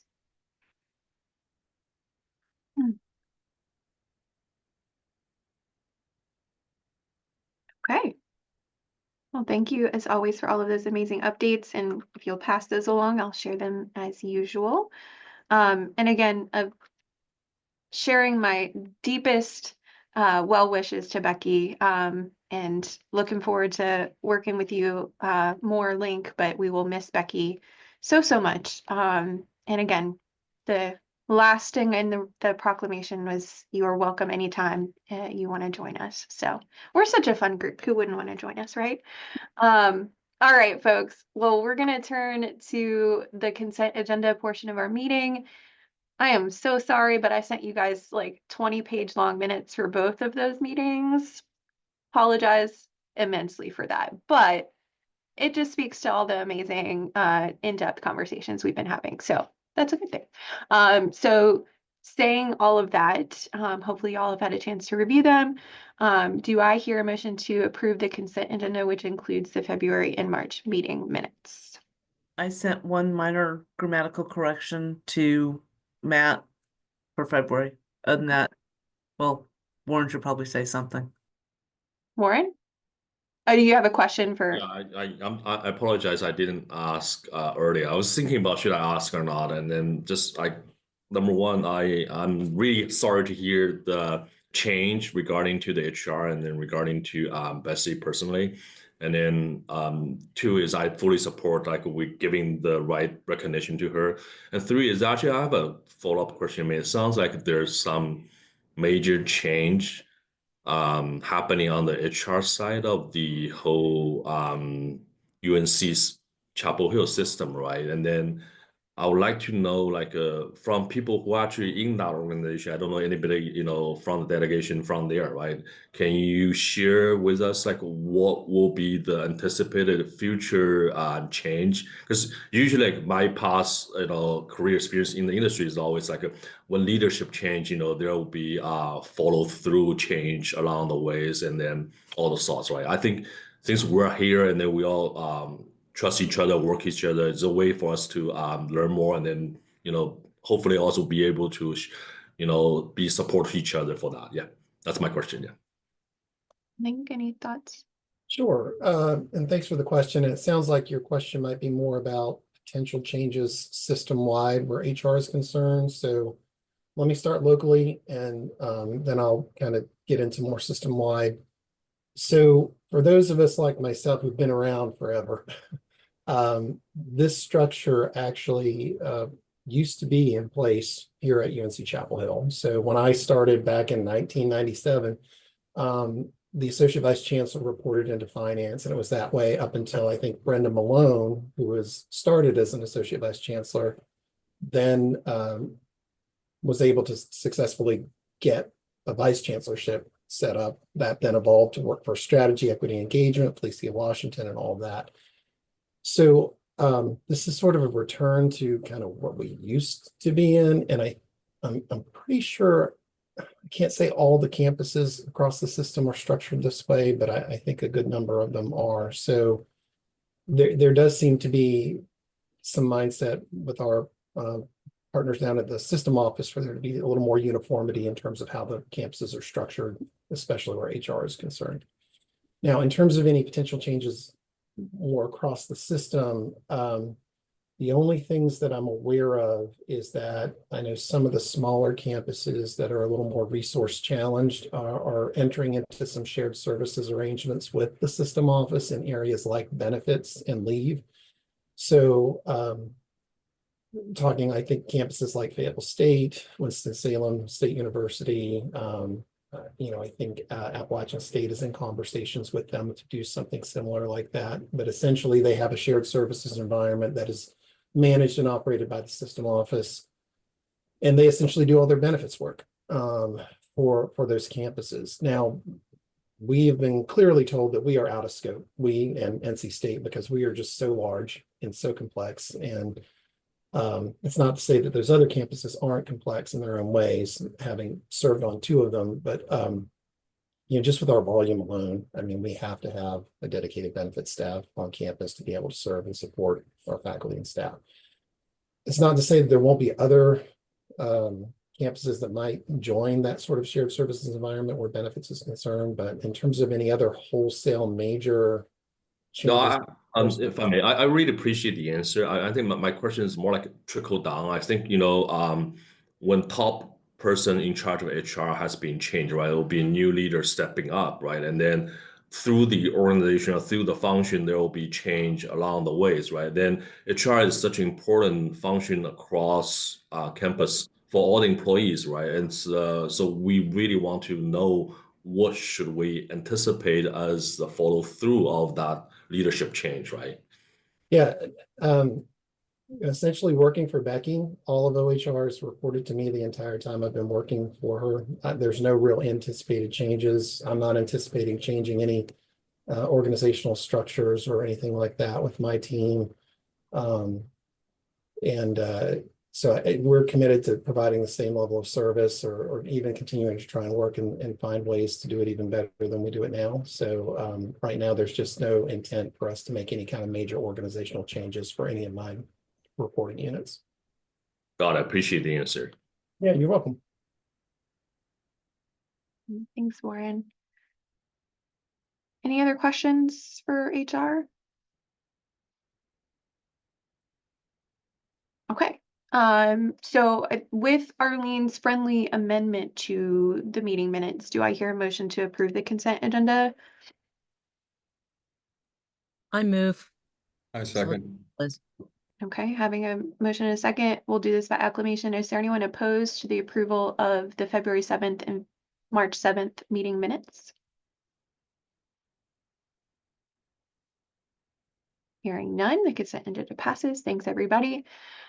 We don't have a whole lot of time for committee updates, so I'll just offer up the call that if a committee chair has important updates to share about committee business, feel free to raise your hand and we will consider those. Charlie? Yes, just quickly, award season is here, so we're going to be calling volunteers to help with the recognition and awards committee. That's the only thing we have to update. Awesome. Yeah, and the invite for peer recognition awards went out yesterday and will be open all of April. And then the invite for the Rebecca Clark Award will go out on Monday and will also be open all of April. So feel free to encourage folks to nominate deserving colleagues across campus for these awesome awards. Okay, Renata, blood drive.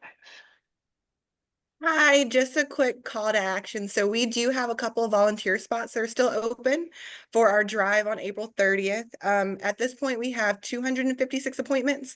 So we have a couple hundred more. So if you guys want to sign up and you want to get there at a specific time, I would say do it now before we send out our next email. But we do have volunteer and appointment spots available, and it will be April 30th, which is a reading day as well. So lots of fun stuff happening that day. Awesome. Thank you. Feel free to share the word. And also, I think volunteer slots are still open, especially in the morning, early morning and late afternoon shifts. So if you are interested in volunteering instead of donating blood, that is always an opportunity as well. Okay, Vanessa, book club. I know we're tight on time, but I just wanted to say that this month's book club was amazing. Everybody had an amazing time. Daniel Wallace was great, and I appreciate everything that the forum helped do for us. And I just want to give a shout out to Matt and you, Katie, and Natalia. Y'all are wonderful. Thank you. Awesome. Thanks, folks. Allie? I just wanted to say last few days of the March Kindness Drive, even though it's April. So check that out if you haven't already. It seems to be going pretty well so far. So just wanted to put that on your radar. And March Madness is still going on, even though it's April. So it's Yes, still exactly. So it counts. that team down the road is unfortunately still in it. So Yeah, but we all win when we give. we do. We do. Awesome. Ellie put in the chat, Carolina Family Scholarship will open in mid-April. There will be a call for reviewers for that as well in the next couple of weeks. Professional development grants don't open again until June. So reviewers for Carolina Family Scholarship, reviewers for Peer Recognition Awards and Rebecca Clark Award. All things that are really great to participate in. I know I really love reviewing all of the applications for those. So. Any other committee updates from folks?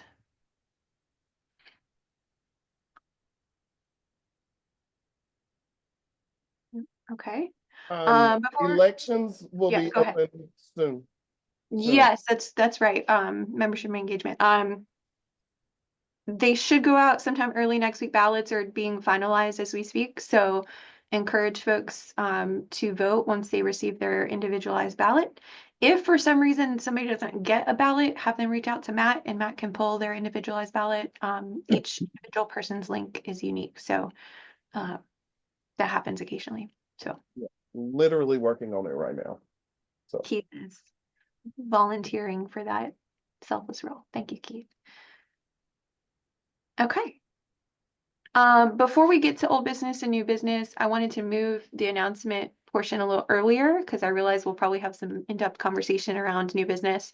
So I wanted to give our amazing Ombuds team a chance to speak about their 20th anniversary event, which is coming up in early May. So we've got Victoria Dowd and Joshua Kenzona, I think, are both here with us. Unfortunately, Dawn was not able to attend today, so we'll miss her, but I'm going to turn it over to Victoria and Josh. Thanks for being with us. Thanks, Katie. Good morning, everyone. We wanted to share some exciting news about your Ombuds program.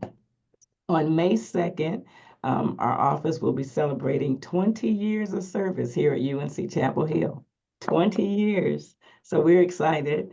Some of you on the forum, Katie probably knows, and I think Shana was on as well, how our office even came about. And it came through the Chancellor's Task Force for a Better Workplace in 2004. And that task force was charged with advising the Chancellor, and at the time it was Chancellor Meeser, along with Employee Forum, HR, as a committee members, they were charged with just letting the Chancellor know about some proposals to help our workplace. And so out of all of that hard work, 34 recommendations were made. And out of the 34, the number one recommendation was to implement an Ombuds program. And so with that being said, we're grateful because here we are. And so the Task Force Monitoring Committee, they were formed and all the groundwork began. And again, the creation of our program was made and the university hired two wonderful people. I think some of you may remember Wayne Blair and the late Lori Mesabov was our first Ombuds. And then they inherited me. So I've been hanging out since 2005.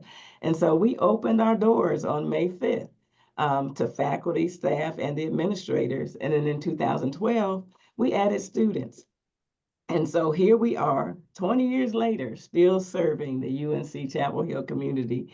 And so now with all of that being said, we want to cordially invite you, the Employee Forum, all of your delegates on May 2nd at 12 noon. We want you to join us at Graham Memorial in the John Lindsay Moorhead Lounge for lunch, along with special guests that'll actually be doing something later on in the program around 2 o'clock. And then because we'll shift to another area in Graham Memorial for a wonderful lecture by a gentleman, Mr. Andrew Laird Smith. He's from the University of California, Riverside, and he'll be speaking on the topic of thinking critically about fairness. So we really want you all to come and join us for that. No, this is open to the public. Everyone is invited.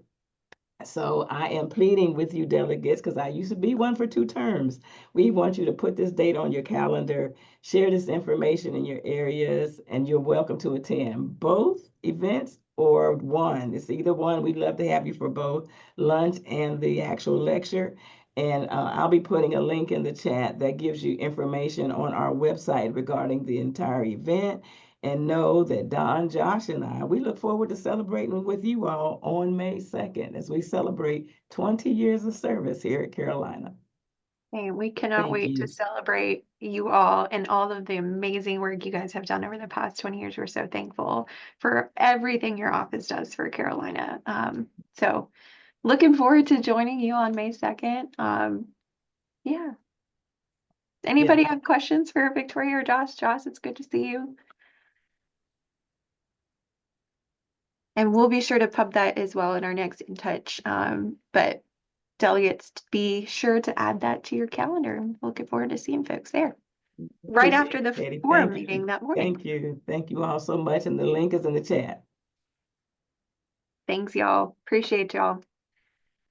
Awesome. The other kind of meetings to have on your guys' radar, we got the next Vice Chancellor's Representatives meeting on May 8th, 2025. The invite for questions of that for that meeting will go out likely in mid to late April. So be on the lookout for that Qualtrics to submit questions for that event.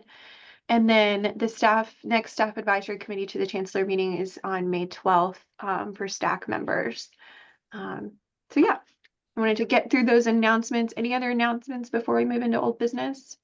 I would like to ask a question of Victoria. Victoria, does the Ombuds office only handle university issues, or if there's a UNC healthcare system employee having difficulty and they don't feel like they have any more options with HR, do you also handle UNC healthcare system inquiries? I can answer that. We don't. Our constituency is the UNC, the university community. Now, certainly, if someone calls the office, I'm happy to talk with them and maybe recommend another resource if I can. I don't just hang up on people, but again, we serve the university community. Okay, thank you. Of course. Good question. Okay. All right, folks. I've been asked to cede the floor to the indomitable Shayna Hill. Shayna, take it away. Thank you very much. So I just want to preface this with when Katie stepped into this role, it was a 1-year term. She has since then helped put in place the chair-elect. But when she stepped in, that didn't exist, and this was a 1-year term. And this is her 4th year. And the last 4 years have been extremely difficult. And so it is with my great pleasure to introduce, and let me share screen,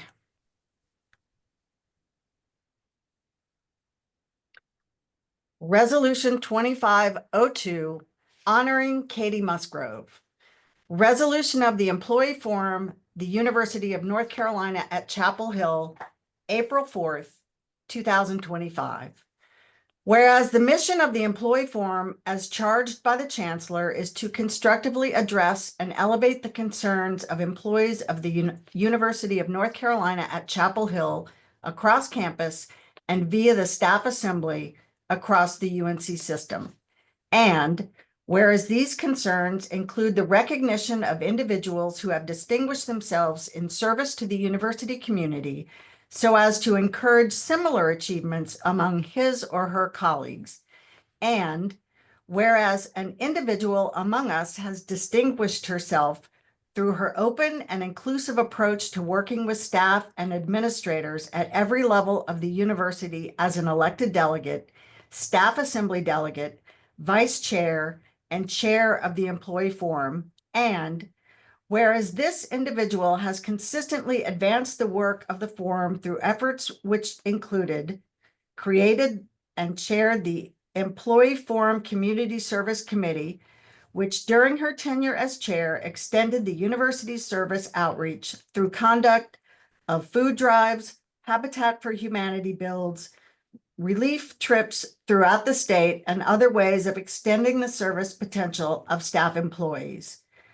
As forum chair, helped the university navigate the new normal created by COVID-19 pandemic, including fostering the forum's future of work design team, among other efforts to address recruitment and retention challenges, including efforts to eliminate the 20% rule and advocacy of additional pay and safety protocols for frontline staff not able to work remotely.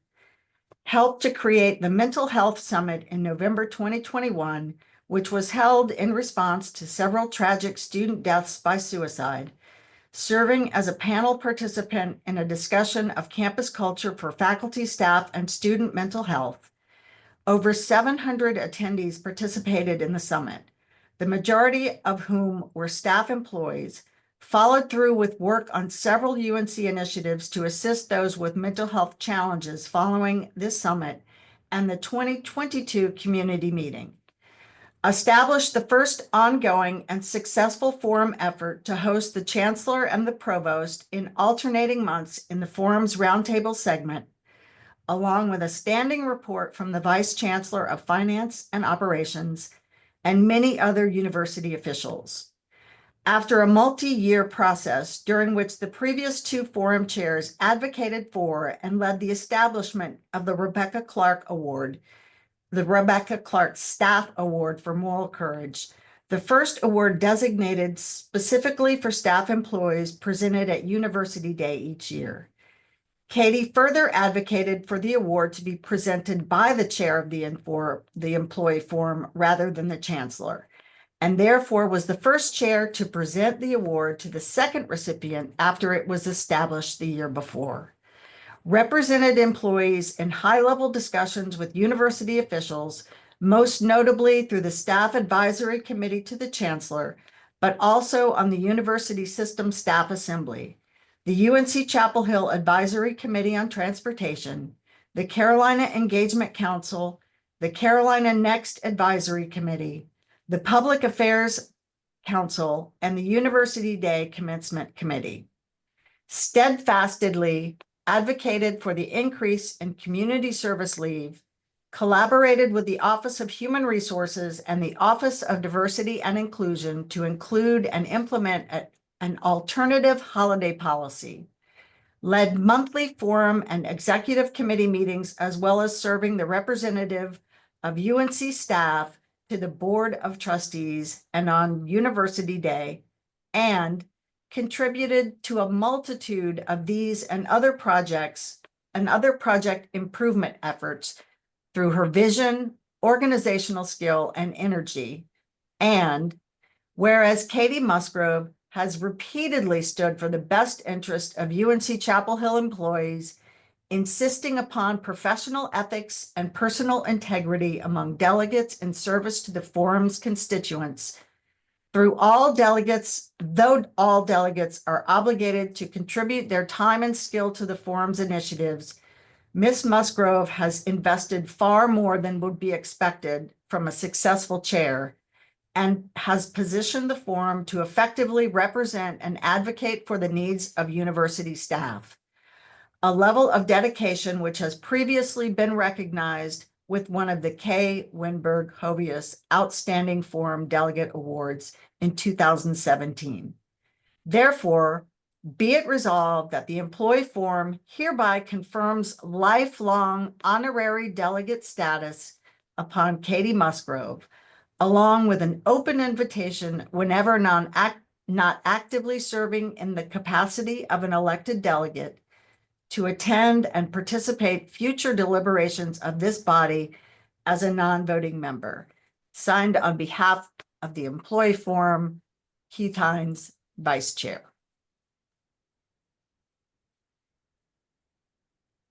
Thank you for your service.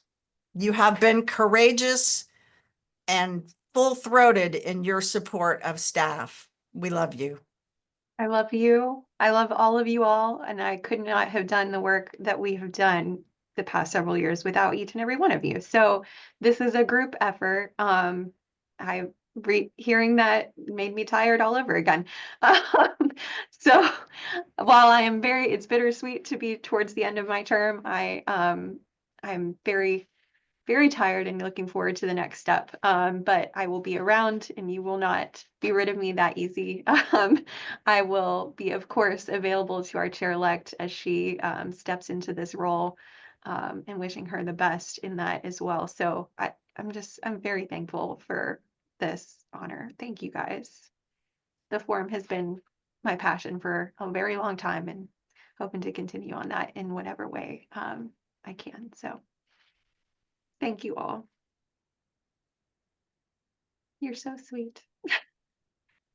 Okay.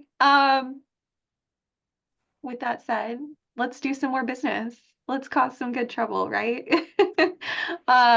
So we have a couple of things on new business that are up for consideration. The first is Resolution 25-01, which I would assume we now need to rename 25-02 since we already passed something. No? No. We discussed that. Don't worry. We've got you. Okay. The first Assuming one this was passes. drafted first. We're using that naming. We renamed it so that it followed the one that that we're finalizing today. All good. Awesome. That's why we took so long. Good to know. Good to know. All right. So I'm going to share my screen. Give me 2 seconds. This is a resolution we've passed in several preceding years that just reaffirms our commitment to advocating for those impacted by sexual assault and sexual harassment and the things the university can do to protect those employees. So let me share my screen. That is not what I was looking for. Wrong button, share. I might be way off base, but didn't we name Becci's 2502 as well? That's a proclamation. So this is Oh, you can have both. Yeah. Gotcha. Sorry. Great points. Okay. So I'm going to just read through this proposed resolution. We'll get to the end, and then I would love to. Do I need to hear the motion? I need to hear the motion first. Do I hear a motion to consider Resolution 25-01? I make a motion. This is Sharon. I Second. Okay. Is there anybody opposed to considering Resolution 25-01? Hearing none. Discussion on this resolution, and during discussion, will read it. Resolution 25-01 concerning sexual assault and sexual harassment, resolution of the Employee Forum, the University of North Carolina at Chapel Hill. Whereas the mission of the University of North Carolina at Chapel Hill's Employee Forum is to advocate for and constructively address the challenges, needs, and opportunities of UNC-Chapel Hill employees, and to continually improve the quality of life at the University of North Carolina at Chapel Hill for its students, faculty, and employees through mutual understanding, recognition of employee contributions, and respect for the worth of the individual. And whereas the month of April has been designated Sexual Assault Awareness Month in the United States to pursue the ever-present need of raising public awareness around sexual assault, educating communities and individuals on how to respond to instances of sexual assault, and building the necessary community-level social and cultural change needed to prevent sexual assault.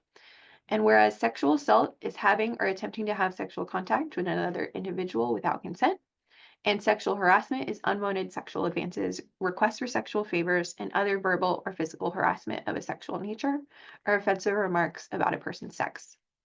And whereas there are members of, wait, I skipped one. Whereas there are employee and student members of the UNC-Chapel Hill campus community who are primary and or secondary survivors of sexual assault and sexual harassment. And whereas there are members of the UNC-Chapel Hill campus who have committed acts of sexual violence, harassment, and assault. And whereas sexual assault affects people of all genders, races, abilities, and sexual orientations, and disproportionately affects individuals ages 12 to 34, women, people of color, people with disabilities, and people who identify as two-spirit, lesbian, gay, bisexual, transgender, queer, or questioning, and intersex. And whereas sexual assault and sexual harassment have a significant negative impact on our campus climate and undermine progress towards UNC-Chapel Hill's Strategic Plan Initiative 1, Build Our Community Together. And whereas every member of our campus community is entitled to live, learn, and work in an environment that is inclusive and welcoming.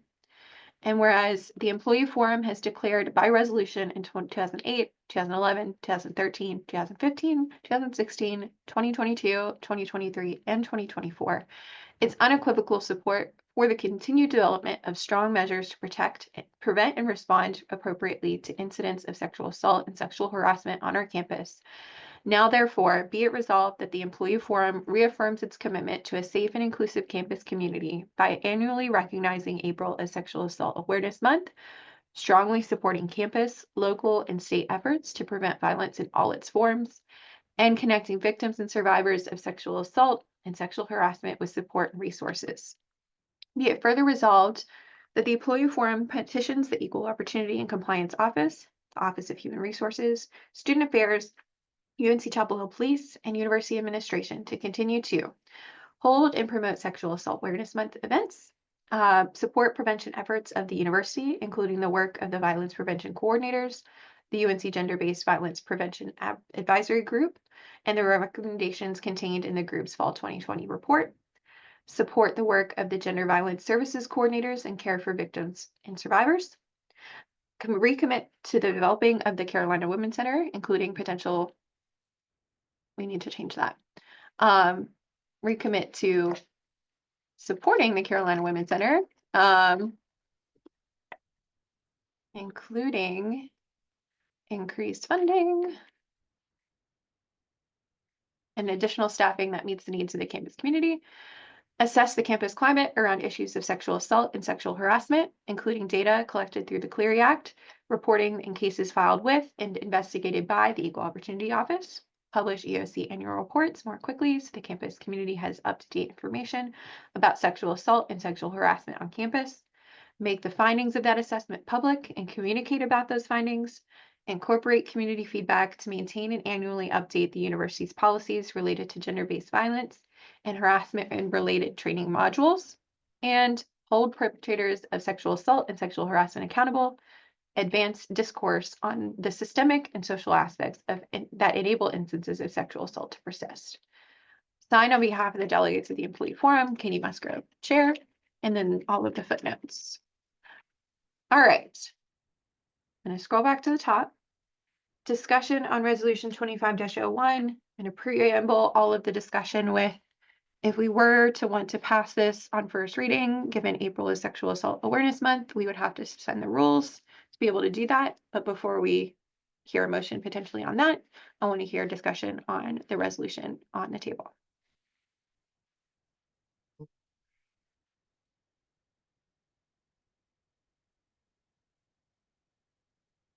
Any discussion? I think it sums it up pretty well. We'll say I appreciate the minor friendly resolutions. And I appreciate the changes and updates that have been made to include both sides and not just victims of. Yes.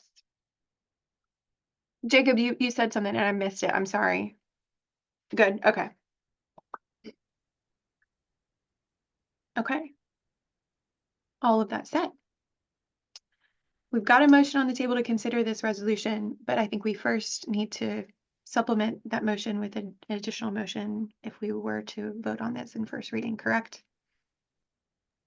Yes, if we want to have this, if we want to have the ability to pass it on this first reading, we do need to vote to suspend Rule 12. I did a count earlier because we've already done it once a day and we do in fact have a quorum. So it is possible to do so. Okay. I move to suspend, Liz. Second, Arlene. All right, all in favor of the motion to suspend the rules to allow passage on first reading, say aye. Aye. Aye. Aye. Aye. Any opposed? Any abstaining? Okay, so we have suspended the rules and we could potentially pass this on first reading. Do I hear any additional discussion on Resolution 25-01 before calling the question? Hearing none. I'm going to call the question. All in favor of passage of Resolution 25-01 on first reading, please unmute yourself and say aye. Aye. Aye. Aye. Aye. Aye. Aye. Any opposed? Any abstaining? Okay, resolution 25-01 has passed. Thank you all. Moving on to the next item up for discussion. Do I hear a motion to consider proclamation 25-03 in support of community safety and care? I do that. Okay, do I hear a second?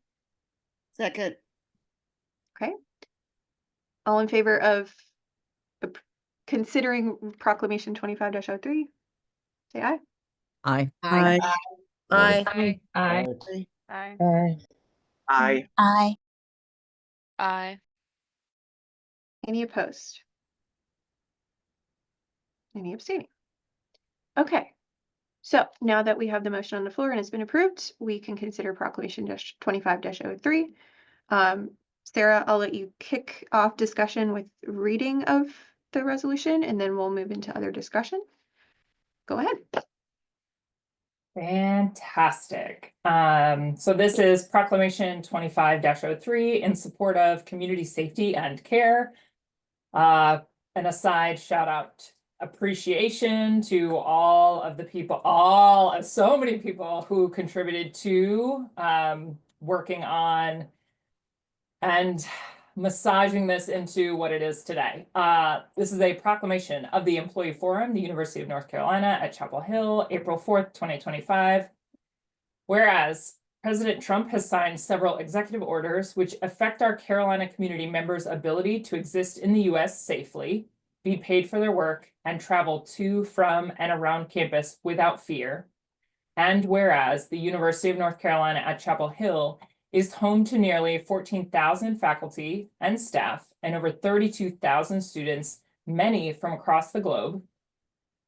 In 2023, the university enrolled more than 2,600 international scholars from more than 110 countries and hosted 937 international scholars from more than 80 countries.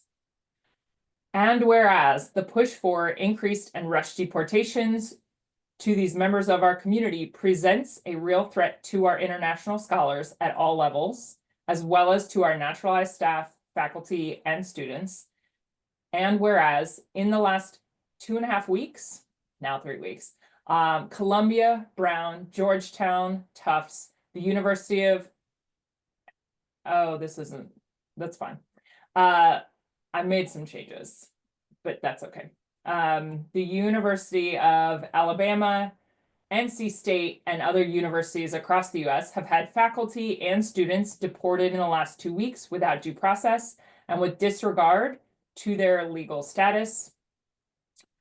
And whereas many US citizens have also been seized in violation of their Fourth Amendment rights. And whereas a culture of fear is not conducive to innovation, collaboration, nor excellence, and will stifle UNC's ability to fulfill its mission to serve as a center for research, scholarship, and creativity, and to teach a diverse community of undergraduate, graduate, and professional students to become the next generation of leaders. And whereas the University of North Carolina at Chapel Hill is a public place and therefore does not inherently provide protections against intimidation and harassment by federal actors and is no longer considered a protected space, particularly from the Immigration and Customs Enforcement officers. And whereas the Fourth Amendment offers protection in workplaces when spaces are clearly designated as private, but the University of North Carolina at Chapel Hill's University Council declined to designate any faculty and staff offices on campus as private, thus eliminating that possibility of protection and safety at our place of work. And whereas the University of North Carolina at Chapel Hill should be prioritizing the safety and success of its employees and students, all of whom are of documented legal status and have earned their places at this institution. Therefore, be it proclaimed, we, the University of North Carolina at Chapel Hill Employee Forum, on behalf of the staff employees of the University of North Carolina at Chapel Hill, do on this day, not correct, hereby declare 4th of April, 2025, hereby declare the University at North Carolina at Chapel Hill has been derelict in its duty to protect its employees, faculty, and staff from hostile work environments, discrimination, and is failing to ensure the health and safety of its employees. The employees of the UNC-Chapel Hill make this institution what it is, and we deserve a place where we can show up to work without fear of discrimination, harassment, or violation of our constitutional rights. Signed on behalf of the Employee Forum, Katie Musgrove as chair. And the relevant footnotes.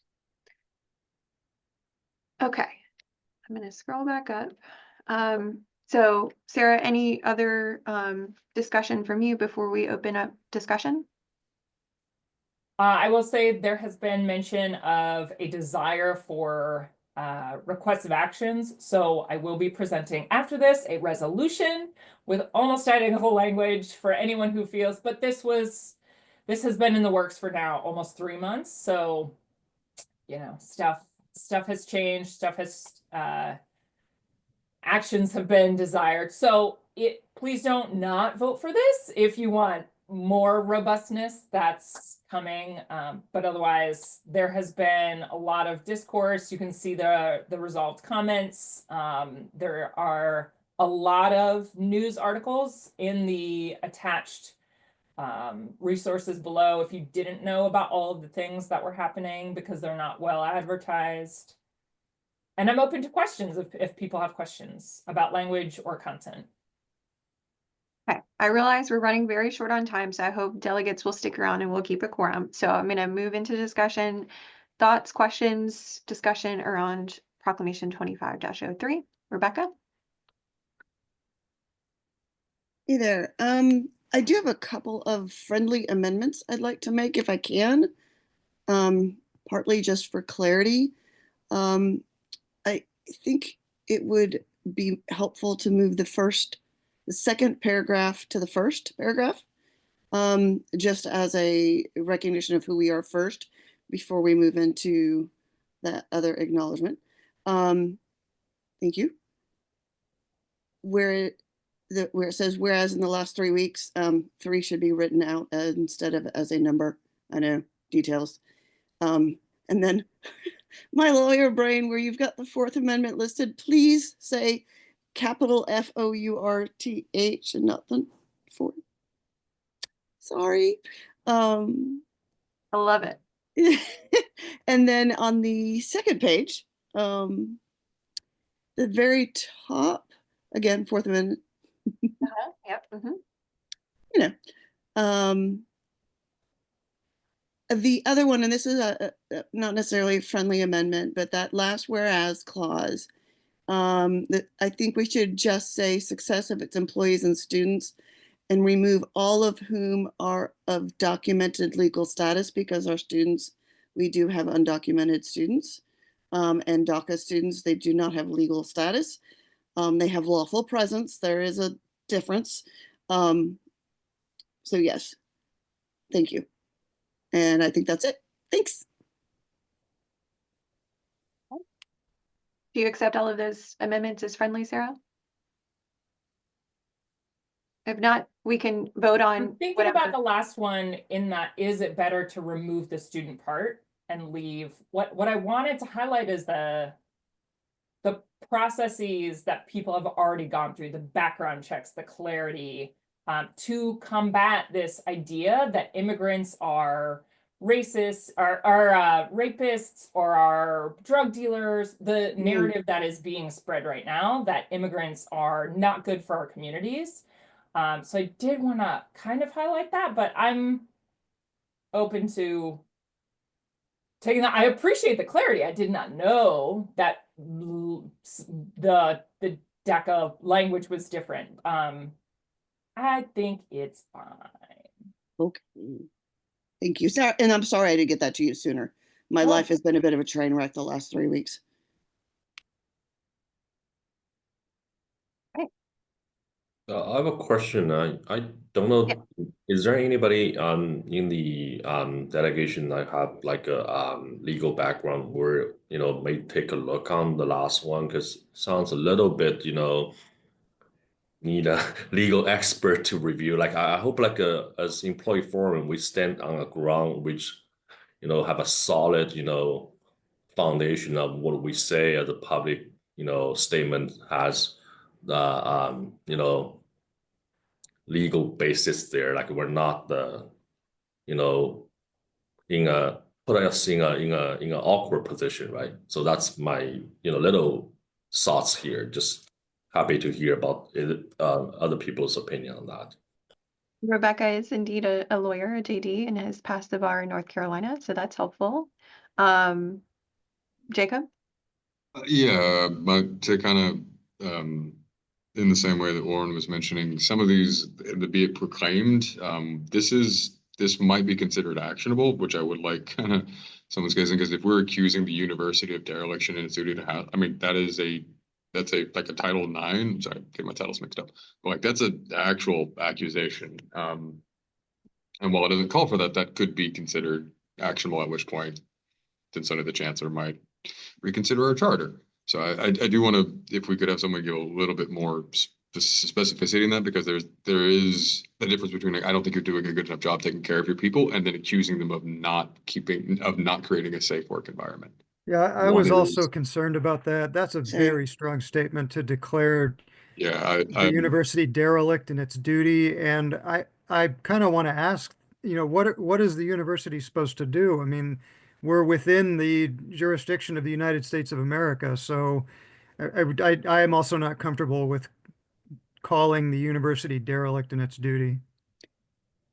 I think we could get to the same or a similar meaning if we were to say we declare or we demand or we request that UNC-Chapel Hill I think it might be protects its easier if we employees and call it- staff.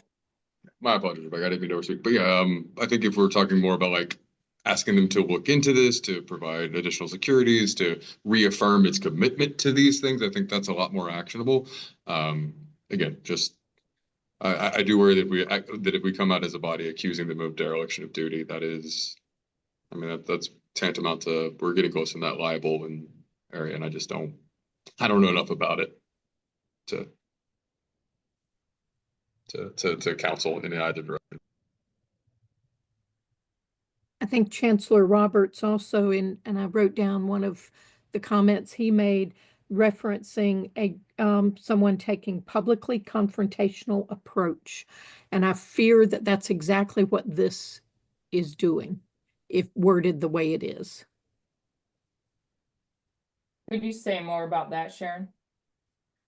He was referencing various groups or various individuals, but he made the statement sacrificed if taking publicly confrontational approach. And as they were saying, if we are making accusations here, that is very much confrontational, and I don't think we will be accomplishing what we want. And I think we could very well be shutting down dialogue if we do take that approach. That's my fear. Rebecca, I see your comment. I want to give Lisa a chance to speak also. I agree with everything else that's been said. I guess I just have a question on when we say the university, it feels like we're lumping everybody together as being neglectful or derelict, which I don't know if there was a different way to word that, because I don't think that is a fair wording to just assume or like put all the people in that same bubble. So what's your suggestion? I didn't get that far. I don't know. To be honest, given the nature of the form, I would suggest shifting and maybe throwing the word administration or the chancellor's office, so that we're being specific about the people we're asking to do stuff and working on that relationship as it exists. As opposed to, leadership's a great way of putting that kind of thing, so that we can avoid, because I mean, there are parts of and like active that are actively working to preserve those safe spaces. And I think Lisa brings a very valid point that we might want to be a little more surgical in our language about who we believe is not living up to their potential.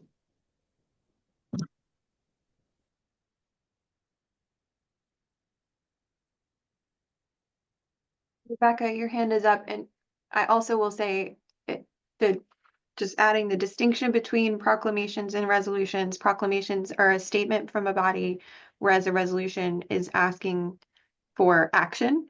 So clarifying that the language that we put in a proclamation would not be asking for certain tangibles from the university, merely making a statement. So I think that's the line we're walking here, unless we wanted to convert it to a resolution. But I think that that is the separate process that's, yeah, would require more. Arlene. Bouncing off of Jacob's idea, and unfortunately I can't, I'm on a laptop screen, so I can't read this very well. To work in language about you have potential, we want you to live up to this potential. We believe that you can do this kind of thing. That it softens the confrontation while still saying, we believe you can do this. We'd love for you to do it without actually making a without making this a resolution. So I appreciate it, and that's the proclamation, like Katie said, is a statement. I've just dropped the link to the resolution. If we want to pause on this, look at the resolution, do a first read, do that whole process, and then come back to this and decide if this is sufficient or insufficient. I'm open to that. I just, again, recognizing like the time limitation of the meeting itself. Rebecca.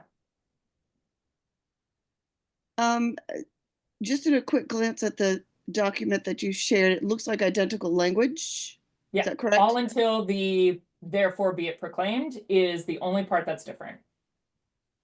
And I did remove student and left employee and left the legal status part on that last bullet, and we can see if that's correct and appropriate or not. But okay. Otherwise, it is identical, and I moved that one swap of ordered bullets that you recommended. So they will read identically. Okay. Yeah, I guess given the short period of time, I'm struggling with saying that they are failing to protect the employees. I wish I could figure out a different way to phrase that.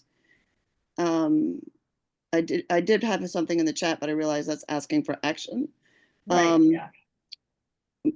And to provide a little additional context, I understand that there are people on this body who do not feel that the university has currently failed them. And we are delegates of groups of employees. So this document was started because several people came both to me and spoke on the personnel committee and spoke in the DEI committee about their feelings on how the university has failed them, their lack of safety, and their fear both of the chancellor's comments, the commitments of the university, etc. We've made it less specific because we don't want to be attacking, but I do just want to name that while I understand a lot of us do not yet feel the fear or the failures, there are people at the university who do, and I felt as a delegate, it was my responsibility to bring those forward and name them for leadership. So, Jacob, your hand's up. I'd actually like to let Teresa go first. I feel like I've been pretty vocal. Well, thanks, Jacob. I appreciate that. I just wanted to say that I think what we are dealing with in a lot of ways is perception and reality, because perception for some is reality. And whether it's, it could be accurately for them So that's where we have to come into that maybe it's perceived by, you know, populations that they're not getting that protection. I just, and, but my concern is like others, I don't get the feel, I'm just gonna say it, I don't want to offend the current administration, and I'm not sure how well it would be received if we came off the way that it's worded right now. That's my statement. Thank you. I can't figure out how to raise my hand. I'm sorry to admit that. Can I be put in line after Jacob? Yes, you are next up. Jacob, or did you want to go last? Oh, he's on a thing. Randall, you go first. So I do want to, I was part of the Personnel Issues Committee. Sarah, I do appreciate you adding some of our concerns you definitely addressed. I mean, you put in links to articles and so forth, so appreciate that. Sarah's been very open to feedback. So I just want to recognize that. I do still have one part of this that I'm uncomfortable with, and that's the paragraph where it talks about intimidation and harassment of ICE employees or ICE, officers. Thank you.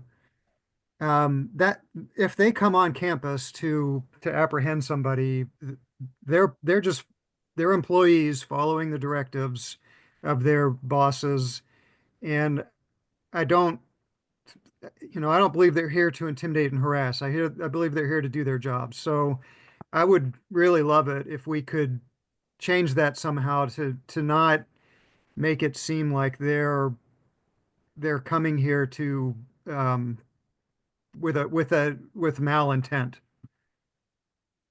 But some of them are. I don't agree with that. I mean, they're doing their job. They're just like us. They're doing their jobs. I mean, if they're coming here to apprehend somebody because they believe they're here illegally, whether we agree they're here illegally or not, that's their job. So, and Sarah already modified this because there was some language in here that we expressed some concerns about. She already has addressed that, but I'm much more comfortable with it now than I was. I'm just still uncomfortable with this document stating that they're here to intimidate and harass when they're not. That's not what they're here for. You might look at it that way, or somebody might feel intimidated by them, but that's not their purpose. And I did include an article that demonstrates that the administration has claimed that is their purpose, but also not the point. I thank you, Randall, for sharing. And thank you for your comments earlier. I do think we have built this into a better document, all told. And I'm comfortable if some people vote no, right? Like, this is a democratic process. I appreciate all the comments in the chats. Gonna keep this going for a little bit longer, but I do just also maybe want to vote on it. One of the things that I'm seeing a lot in the DEI space and now has moved into this immigration space, this advocacy space, is fear of speaking up, fear of just like going for it. I take all of the feedback that y'all are saying that this is maybe too big of a push, and that's fine for you to vote that way. I will not hold this for one more meeting. We will vote on this today as the owner of the document putting it forward. If someone else wants to continue it later, I'm open to that as well. Kelsey. Hey, yeah, I just wanted to respectfully disagree with Randall. I mean, we have seen in the news examples of ICE not following legal methods of enforcing their job. Not to say they're doing it on purpose. It might be a lack of training at the administration, but I do think it's fair to say that we are concerned about ICE coming on campus and not respecting the protections that we have for staff and employees. I think that is reasonable. I don't necessarily think we need to fully remove it. Just my 2 cents. We have seen their work not being done appropriately, and as an institution that wants to make sure we follow procedure correctly, I think it is acceptable to expect that law enforcement coming onto our space would also be working within their procedures. I just want to clarify, I wasn't advocating for removal of that paragraph. I was just, I'm not comfortable with the words intimidation and harassment. I know some people feel that way. I just don't think that's their purpose, but I'm okay. Based on, I had a question that relates to the point Sarah just made a couple minutes ago. What is the consequence if somebody votes no on a proclamation? Do we then, is it just stated somewhere that it did not pass unanimously, but it still passed? Or what exactly is what's the consequence of one or more people voting no? In this case, proclamations are simple majority, so it will either pass or not based on the vote. Votes are recorded as part of it. That's part of the reason that in this situation, we would probably require either a roll call vote or a up down, especially if it's looking like it's going to be close. So in that regard, it's just kind of classic democracy. More votes wins. To answer that, and I think Katie's already answered the question in the chat about this is a delegates only vote. Members of the public are welcome to speak, but not in matters of voting or proclamations, any of that. I would like to take this moment now to kind of make my point. I apologize. There's lots of stuff going on in the union, and I'm having to put out fires while here. I do want to go into that. I think this is an important discussion. Normally in this situation, I've left this meeting to go deal with this fire, but I think this is actually a bigger fire. No insult intended. My primary concern is I believe that I think what is happening is the energy and essence of this proclamation is a resolution. It is wanting change. And I think so much of that anger and energy and desire has really affected the way that it's been written, so that it's not a proclamation. It's a resolution of proclamation's clothing, to me. And I think it's a valid resolution. I'd love to have a well-built, robust one with two systems in it. I think it better suits as a resolution, because if we start making proclamations that are ascribing motives or intent, then we're getting into some murky legal waters, that then suddenly people who may have even voted against it may be held responsible for. Because if this does pass on a 51-49 type vote, this is still the entire forum saying we believe this. So my concerns are that I'll put it this way. One of my most frustrating things with the DOGE movement is that they're moving way too fast and not considering it, and they're not reaching out to experts because they want to do it fast, not well. I have similar concerns about this proclamation.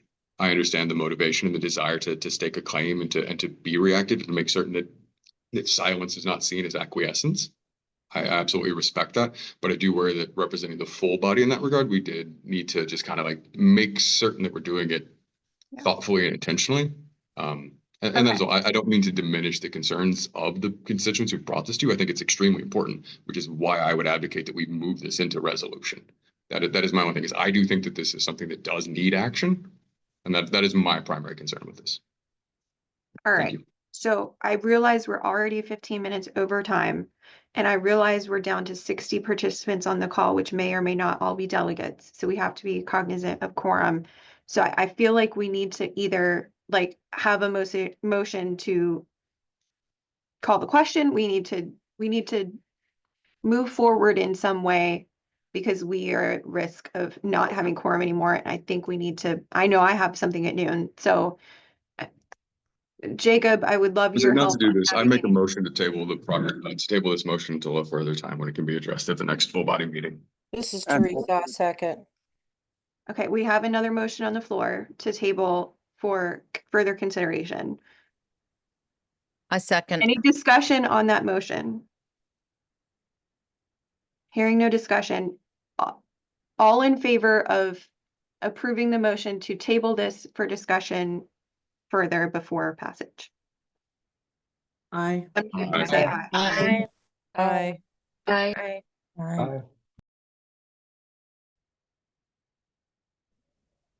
All those opposed to tabling and moving forward? Aye. Sharon has her hand up. Oh, that was before. I'm fine Okay. with waiting. Any abstaining? Okay, so that motion. I did abstain. But Okay, Kelsey abstains. that motion passes, we will consider this in further and potentially shift it to a proclamation or a resolution rather, given it teeters into that realm anyways. It is there is already a resolution. I already suggested we move that way, and now we don't have time to read it because so much conversation has happened around the proclamation, and it has to go through 2 readings. I'm removing myself right now, but yeah, it's frustrating. I realize that. So we will try and dedicate more time to the discussion in May, so that folks can have a robust discussion. I think also involving folks throughout the next month as we prepare for that meeting to refine the resolution and get it to where folks are comfortable with it so we can move forward is also in order. So I'm going to stop sharing my screen now. Again, this has been a really robust conversation. I appreciate all of y'all's, contributions. Sarah, I really appreciate all of the efforts you and the group has taken to bring this to a vote. Again, much appreciated to all of those involved. All of that said, we've reached the end of our business for today. Do I hear a motion to adjourn? Arlene moved to adjourn. I second, Liz. Okay, we'll do this by acclamation. Any opposed to adjourning for the day? Hearing none. We are adjourned. Thank you, everyone. This has been a great conversation. We hope to continue this conversation moving forward, and I really just truly appreciate all of the delegates on this call and all of your steadfast support of staff. And we'll continue the fight. We'll continue with this process. So thank you all.